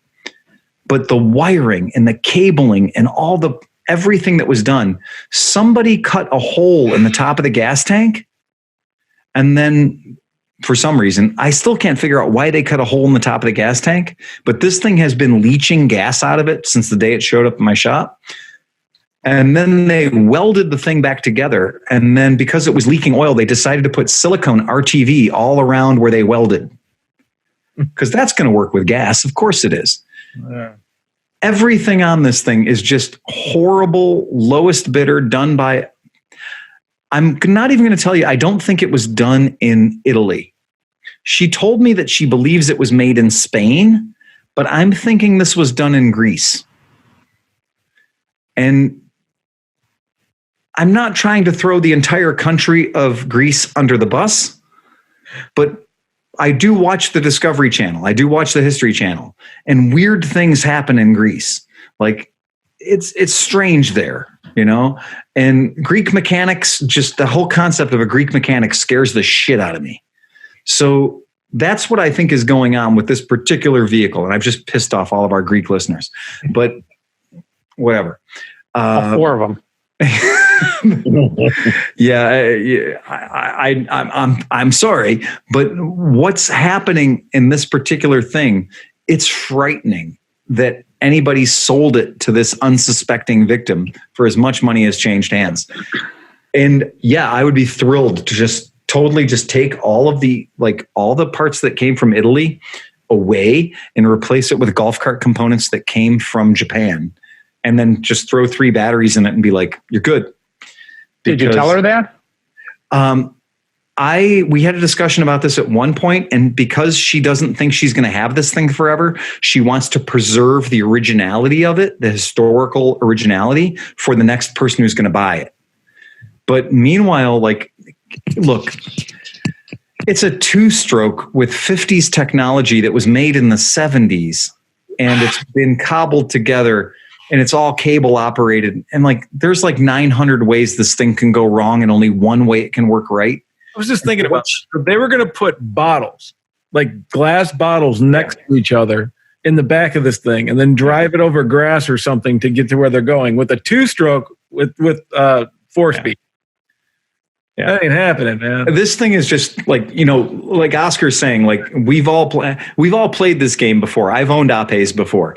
Like if you've ever seen what it takes to drive a manual transmission, 3-speed, 2-stroke, like the only way to get it going is 9,000 RPMs and then feed the clutch into it gently. You know, it's just not, and it doesn't use a generator. It uses a starterator. So it's like the starter and the generator is all the same thing. There's 1,000 ways this thing can go wrong. Meanwhile, for her application, she doesn't need it to go 30 miles an hour. She doesn't need it to use all 3 speeds of the transmission. I really feel like this would be a perfectly suitable operation to just be like, take all these parts out, put them in a wooden box, and say, only open these in case of restoration, and set them aside, and grab a dilapidated Yamaha golf cart and just be like, and put that in, because I don't think she's ever going to need anything beyond the speed at which it takes to go off of the trailer and go like around the building to where the people are. Right. Yeah. Does it have a differential, or does it have like a chain drive to the rear wheels? So the way these were built is these go in through a single wheel drive. So the system on it is basically, on the back, you have a 2-stroke air-cooled motor that goes in through a little 3-speed gearbox. And like the simplicity of a lot of motor scooters, there really isn't a drive chain. You're just dealing with an output shaft. So having an output shaft, instead of it going directly to a wheel, like Dan was talking about on his scooter earlier, it just goes into a shaft that goes out to a wheel. So in some turns, you make a right-hand turn really hard, the drive wheel comes up in the air and it just makes noise until the bike falls back onto its 3 wheels, and then it goes. There really isn't a differential in there. So there's really no advantage to keeping any of that. It just feels to me like for anybody who's not, an inch and a half of shit under their nails already, it seems like going with a nice battery that you plug in and, turning a switch and just and driving away, and would be better. For a commercial enterprise, Yeah. Beat the reliability of a 12-volt battery compared to a two-stroke scooter motor. That's exactly right. It really is. And I mean, and these things too, even when they were perfect and they were new, they were jankety as shit. So the fact that this thing is, from the 70s doesn't make it any more attractive. So this is going to be one of those very strange things where there are all these psychological factors at play. Like we want to keep the originality because we want to someday get money out of something we've spent money on. And it's like, man, you could really end up screwing yourself into a corner because spend all the money in the world to make it original. But what you're doing is you're making something original that was jankety as shit, Oscar's Allstate doesn't have the correct original vintage drivetrain. No, because I've written. I want to ride it to be reliable. The first time I saw him riding his bike, I was like, that's not original. Nope. It's too bad that the starter rater wasn't more robust. You could just put 2 batteries in it. Don't even start it. Just put it in gear and hit the key. Put it in reverse. How do you make it go? You just turn the key and hold it all the way to the right and just let the clutch out. Have you ever seen there's the professional rock crawler, the Marlin crawler? That dude, when they get to a certain thing, like a 45 or more degrees, they take it and put it into neutral, and they have a gear ratio where they use the starter motor, and the starter motor actually pulls the whole truck up the hill, and then they engage the motor again. Yeah, I mean, I've owned old Volkswagens and stuff like that, where the only way that I could get it where I needed to go and get it to the position where I would be to bump start it would be to use the electric starter against the transmission and just feed the clutch in slowly as I was running the starter, because there's a lot of torque there in an average starter motor. So, but yeah. Those giant BMW K bikes, their reverse gear is powered off the starter motor. There you go. And that's a completely practical use of that tremendous amount of torque that's there. That's really cool. It's funny to me because what I want to do is I want to take this thing that was a 2-stroke and I want to turn it into a milk float. So I want to do this ultimate crime, which is to eliminate the number of strokes by 2. So I want to, take what would be a 4-stroke that was a 2-stroke and make it into a no-stroke. And just give it that level of simplicity where it's like, this is your charging box, clunk, and you plug it into the wall and you're good to go. You should do can't you retain if it's a 1-wheel drive, can't you retain the 1-wheel drive, the drivetrain for that wheel and then take the other wheel and use like a hub motor? Like it's a hybrid. There you go. It's a hybrid. So you're saying you want to put a 0 motor on it? Yeah, that's what I was saying. So this is what James came into the shop today, and he was just like, Phil, is there any way we can talk this person into letting us put a 0 motor into the drivetrain of this? And I was like, well, that's all well and good, except for 0 motors are in the thousands of dollars. Yeah. And Yamaha golf carts are essentially free. like finding somebody with a derelict Yamaha golf cart, not a hard thing to do. No. In fact, if you're willing to go American, we have like the Davidson Golf Court company is at Southeast Harley Davidson. I have this motor out of a electric lawnmower. If you'd like to borrow it, it's DC.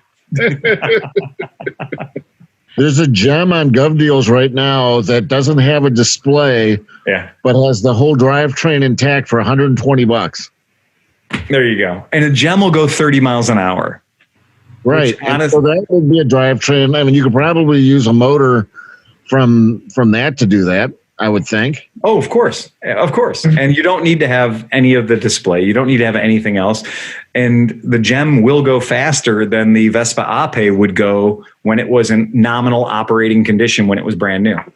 So it's just, I mean, those things is like the idea of hanging on to history should be reserved for people with really, really long beards, as opposed to people who are trying to run a Prosecco business, During a pandemic.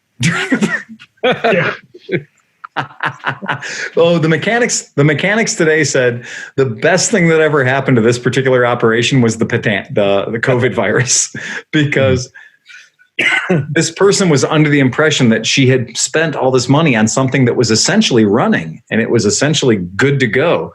but they really hadn't tried to use it beyond just kind of like starting the motor up and getting it up onto the back of a trailer and then getting it off the trailer again. Had they actually tried to use it for any distance or whatever, it might have killed them because there were vital components that were not hooked up. What was going on with the braking system was a travesty. Like, it was the original, all the braking stuff was from 1970, whatever, and it was all dry rotted and blown out. But the paint looked great. I saw that there was a cable going into the head, and I asked Sparky if it was a compression release or something. He's like, no, that's supposed to go for this heat, this door that opens up for heat, and they just stuck it in the head because they didn't have any place. They didn't know they didn't know what to do with it. They had no idea where it went, but there's a little heater box on there. There's a little J box. Like if you're a Volkswagen person, you know what those are. There's a little heat exchanger thing on there that goes up to feed some warm air against the window, against the windshield. And they had literally, the people that built this thing had no idea what to do with any of this shit. So they just stabbed it into the top of the air-cooled motor. And they just had everything just going into a metal shroud. Who brought this? It disappeared. Was this like a company doing this, or like did she find it on some weird website, or like was there somebody doing this? The dark web. You know what? I'm gonna buy some heroin and a weird Vespa.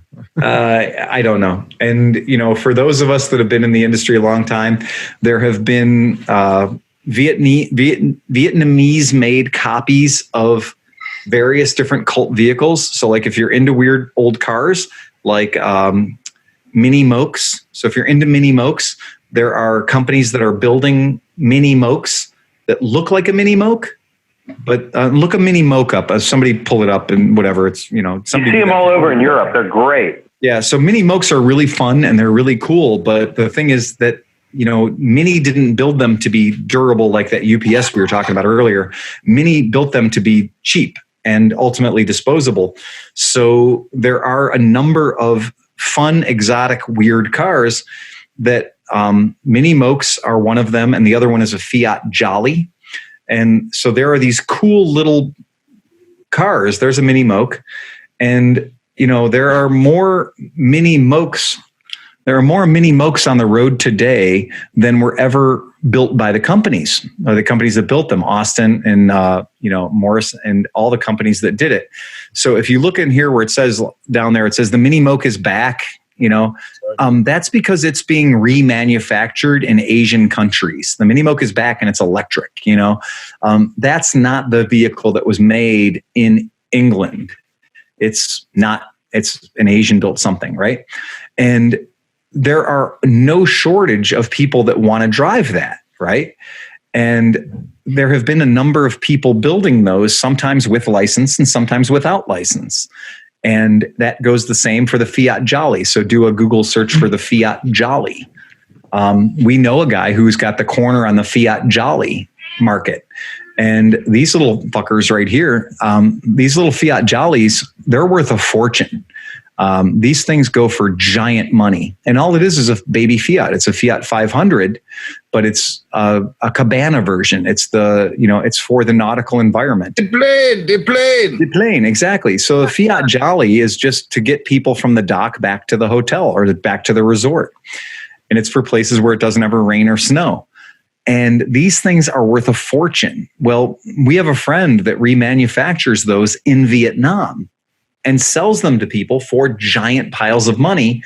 And he's the only one who can tell which ones were made in Vietnam and which ones were made in Italy. So the ones that are made in Italy and original are worth a ton of money. And his Vietnamese copies are so good that he's the only one that can tell the difference.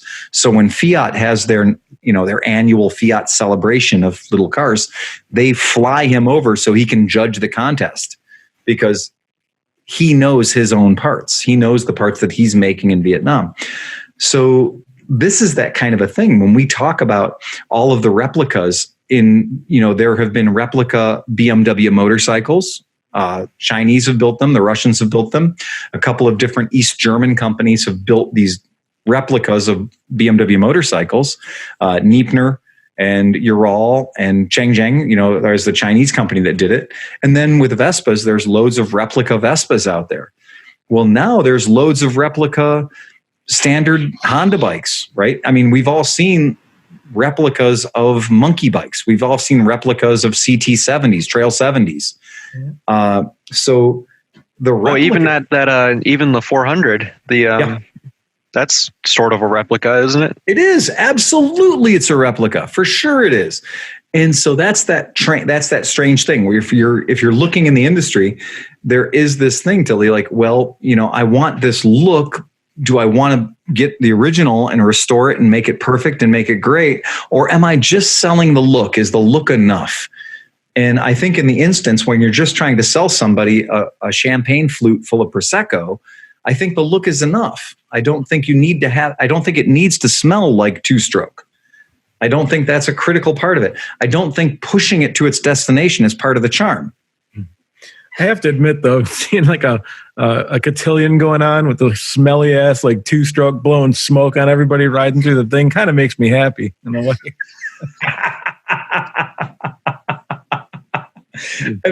And that's the part of Roman Holiday they didn't show you. That's the part that didn't make it to the film, was Gregory Peck standing on the side of the road, kickstarting that son of a bitch Vespa 9,000 times, while Audrey Hepburn stood there and was just shitty sore, pissed off at him. Right. As she was holding a side panel or something, Yeah. Put your finger in there and hold that carburetor, hold that choke open while I kick the shit out of this thing. Do you know how to siphon gas? Yeah. Fun story. Me and my wife rode off on one of my vintage Vespas at our wedding, and I didn't leave the choke out long enough, and we made it about halfway. Yeah. And she just died. It just died. It was classic. I have this great friend of mine from the scooter world. We've grown apart over time, but I had Vespas at my wedding. We didn't try to ride away on them. We had intentionally disabled them because my friends drink and they're assholes. We made sure that those bikes that were my wedding could not be started under any circumstances because motherfuckers tried. Now, I watched a friend of mine get married and then took his bike, and then he and his wife jumped on the bike and tried to ride away on the bike. And it failed. It made it exactly 0 feet because this bike that was built specifically for their wedding, built specifically to be ridden away on, had never been stress tested with both of their weight on it. And what had happened is yeah. You know what happened? Oh, yeah. Tire can't go it forward. Probably. Yeah.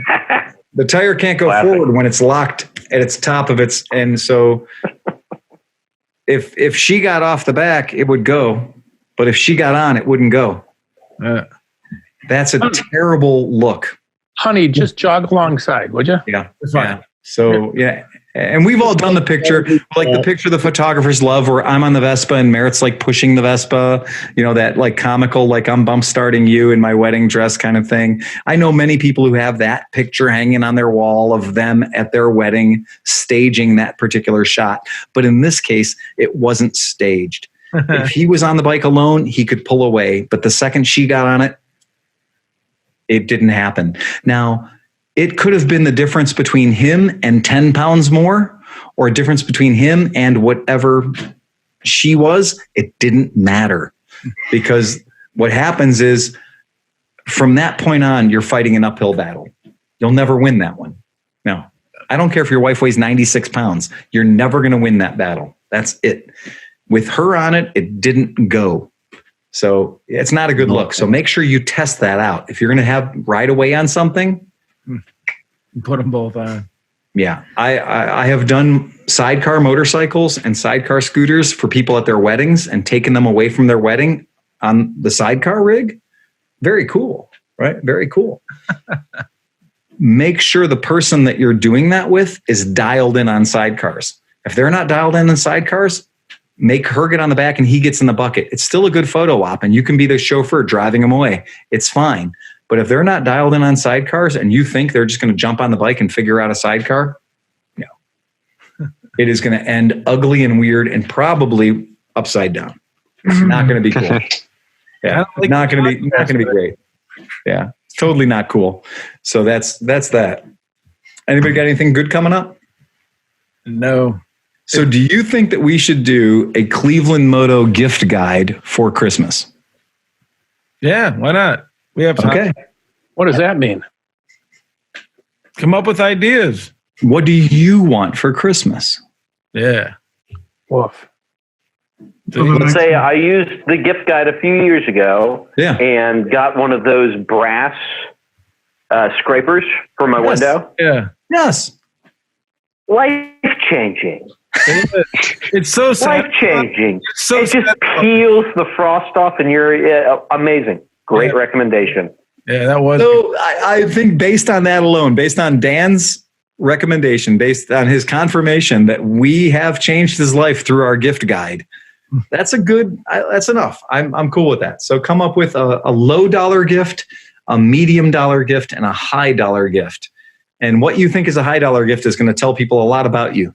So, and if you're listening, send them in to Phil too. Send your ideas. Let's hear what. Yeah, that's true. If you're a podcast listener, get them in, because we'll drop this before the next podcast comes out. Because Steve's been really good about giving it to me, and we're turning them around real quick. And so we'll drop this before the gift guide comes out. So give us your idea of a gift, and I can assure you, if you look at this right now and you're looking at the Hollywood squares, literally 3x3. We're going to come up with some cool gifts. And if somebody wakes Hoffert up, he'll probably come up. I'm up. I'm asleep today. I'm just hoping to get how about a black market COVID-19 vaccine? You mean Sputnik? I got that for you right now, Steve. You want the Russian or the North Korean? Do they have to put it in your Janus? And on that note, dude. On that note, ride fast and take chances. Ba, ba.